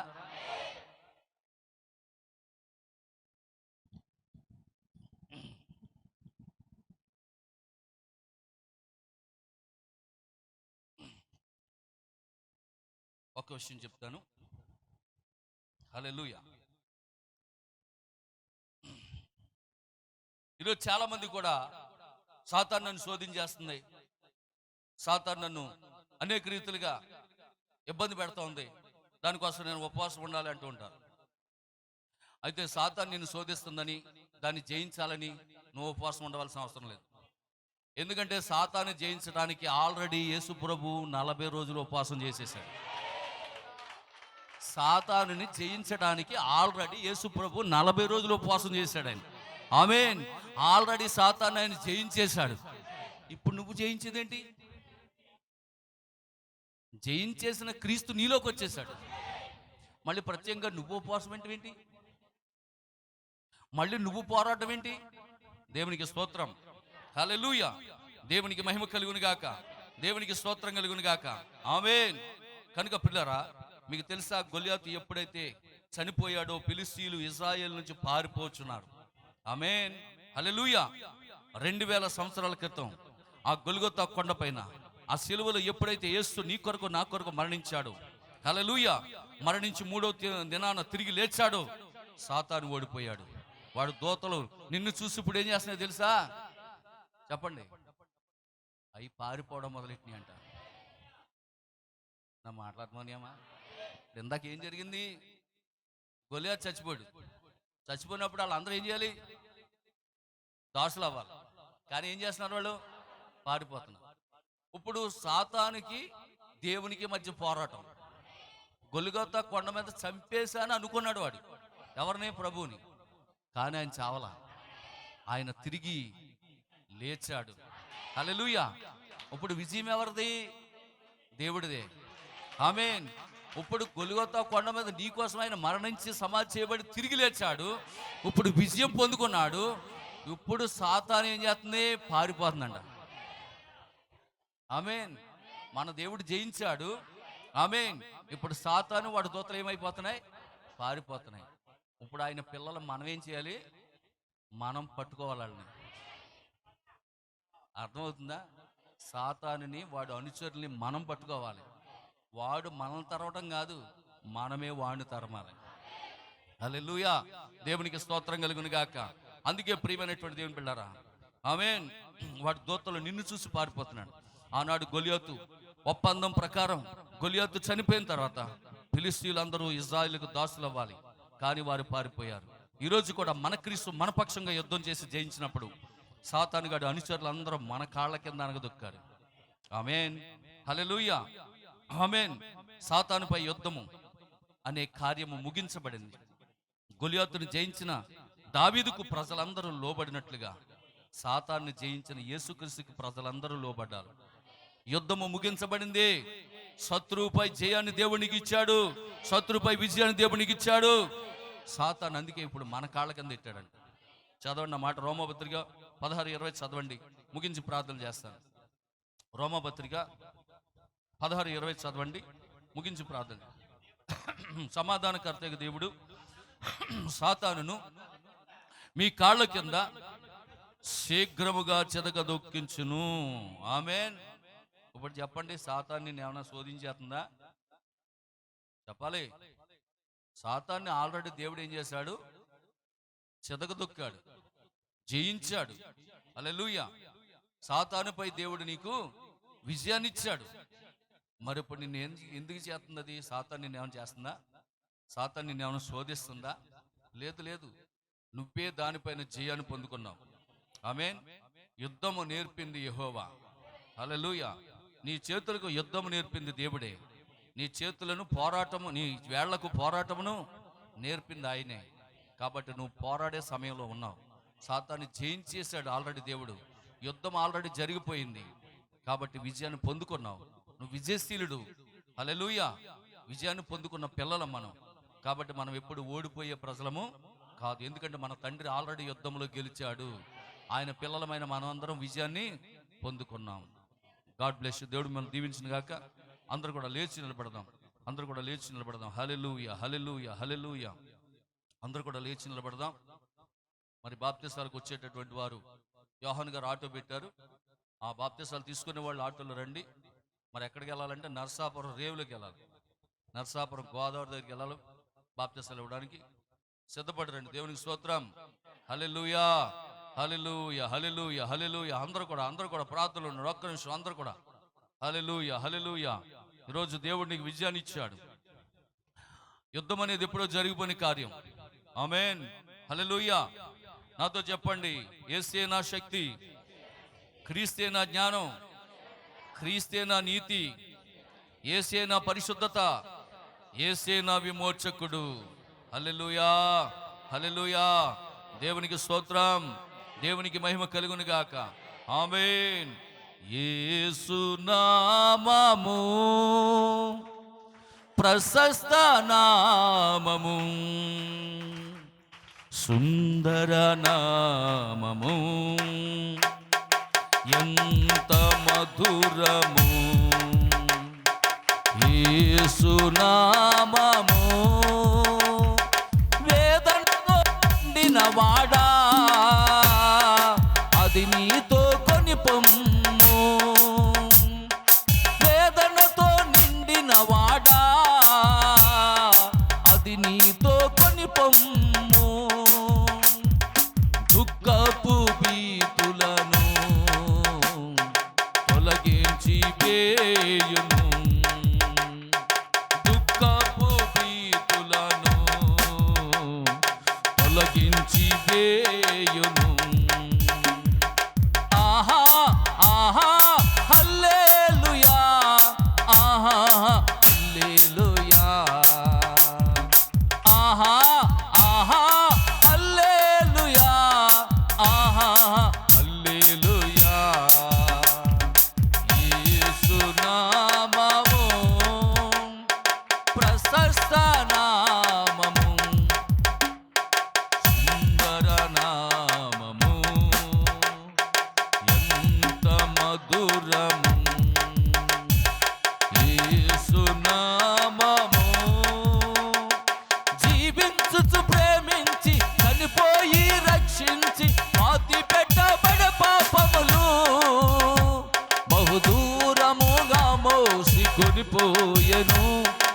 ఒక రోజు రానయ్యుండెన్. జీవించుచు ప్రేమించి చనిపోయి రక్షించి పాతి పెట్టబడ పాపములు బహుదూరముగా మోసి కొనిపోయెను. ఒక రోజు రానయ్యుండెన్. ఆహా ఆహా హల్లెలూయా, ఆహా హల్లెలూయా, ఆహా ఆహా హల్లెలూయా, ఆహా హల్లెలూయా. యేసు నామము ప్రశస్త నామము, సుందర నామము, ఎంత మధురము. యేసు నామము. హల్లెలూయా. యేసు నామములో శక్తి ఉన్నది. యేసు నామములో రక్షణ ఉన్నది. ఆయనే మన విమోచకుడు, ఆయనే మన నీతి, ఆయనే మన జ్ఞానము, ఆయనే మన అభిషేకము, ఆయనే మన ఐక్యత. అలాంటి గొప్ప దేవుణ్ణి మనం కలిగి ఉన్నాం. ఇప్పుడో యుద్ధం జరిగిపోయింది. ఇప్పుడు యుద్ధం కాదు, ఆల్రెడీ యుద్ధము దేవుడు జరిగించాడు. 2000 సంవత్సరాల క్రితమే నీ పక్షంగా యుద్ధం చేశాడు. ఆ దావీదు చూడండి, ఆ దావీదు ఆ రోజు పాత నిబంధనలో శత్రువుతో యుద్ధం చేశాడు. అదే దావీదు కుమారుడిగా యేసుక్రీస్తు ఈరోజు నీ కోసం యుద్ధం చేశాడు. ఆ యుద్ధములో ఆ రోజు ఆ దావీదు నెక్కితే ఈరోజు యుద్ధములో ఈ దావీదు కుమారుడు మన యేసుక్రీస్తు ప్రభు నెగ్గాడు. ఆ రోజు ఆ ఇశ్రాయేలుకి గొప్ప విమోచన వస్తే ఈరోజు అన్యజనులమైన మనకు ఈ యొక్క దావీదు కుమారుడు అనేటువంటి క్రీస్తు ద్వారా మనకు రక్షణ విమోచన కలిగింది. కాబట్టి ఆయన మనం స్తుతిద్దాం, ఆయన ఆరాధన చేద్దాం. పరిశుద్ధుడా, ప్రేమ కలిగిన తండ్రి, కృపామయుడా యేసు నీకు వందనాలు. ఈ మధ్యాహ్నకాల సమయంలో ప్రభువా, నీ పిల్లలమైన మేము నీ పునరుద్ధాన దినములో నీ శక్తిని పొందుకోవడం కోసం, నీ అభిషేకం పొందుకోవడం కోసం నైనా నీ సన్నిధానంకి వచ్చి ఉన్నాం. ఇంతవరకు పాడారు పిల్లలు, స్తుతించారు, ఆరాధించారు, గణపరిచారు. ప్రభువా, ఇదిగో నాయనా నీ పిల్లలమైన మేము నా తండ్రి వాక్య ప్రకారం జీవిస్తూ ఆ ఎత్తబడే విశ్వాసం పొందుకొని ఒక దినాన్ని మేము కొనుక్కోబడతామనే నమ్మకంతో ఉన్నాం. ప్రభువా, తప్పక మాకు సహాయం చేయండి. యుద్ధం అనేది నైనా మీరు మాకు ఆల్రెడీ నేర్పించారు. ప్రభువా, మా చేతులకు యుద్ధం నేర్పించారు, మా వేళ్లకు నైనా పోరాటం నేర్పించారు. ప్రభువా, అందులో బట్టి నీకు స్తోత్రములు. నిజమే, ఈరోజు సాతానుతో ఎలా పోరాడాలో, ఎలా విజయం వస్తుందో, ఆ పోరాటం అనేది ఎప్పుడు జరిగిపోని కార్యమని దేవా ఈరోజు మేము తెలుసుకోవడానికి సహాయం చేస్తాం. ఇక మేము ఎన్నడూ దిగులు పడమనైనా, మేము విమోచించబడిన ప్రజలమునైనా, యుద్ధంలో విజయాన్ని సాధించిన ప్రజలం ప్రభువా. కాబట్టి ఇక ఎన్నడూ మేము దిగులు పడమనైనా, ఎందుకంటే ఆల్రెడీ మేము విజయం పొందుకున్నాం నాయన. కాబట్టి మీకు వందనాలు చెల్లిస్తూ ఈ మధ్యాహ్నకాల సమయంలో చేరు దీవించండి. ఇక్కడ ఉన్న పురుషులందరూ మీరు ఆశీర్వదించండి, ఒక్కొక్క మీరు ఆశీర్వదించండి. ఎవరెవరు ఏ అవసరత కొద్ది నీ సన్నిధికి వచ్చారో వారి అవసరతలన్నీ యేసు నామములో తీర్చబడి గాక. నూతనంగా వచ్చినటువంటి ప్రభువా, ఇదిగో నేను తెలుపు నుంచి వచ్చినటువంటి సహోదరులు జ్ఞాపకం చేసుకోండి. ఆయన్ని దీవించండి, ఆశీర్వదించండి. ఆయన చేస్తున్న వ్యాపారం దీవించండి నాయన. నిశ్చయంగా మంచి లాభాలతో వారి వ్యాపారం దీవించబడి గాక నాయన. ప్రభువా, వారిని ఆశీర్వదించండి. అలాగే నేను సురేందర్ రెడ్డి గారి యొక్క మేనవాళ్ళని జ్ఞాపకం చేసుకోండి నాయన. వారి యొక్క కుటుంబస్తులు, రక్త సంబంధులు ఇక్కడికి వచ్చారు. ఒక్కొక్కరిని పేరు పేరున మీరు దీవించండి. ఆ బిడ్డల చదువు విషయాల్లో సహాయించండి, మంచి మాటలు పాస్ అవడం కృప చూపించండి. అలాగే నాయన రేవతి కొరకు ప్రార్థిస్తున్నాము నాయన.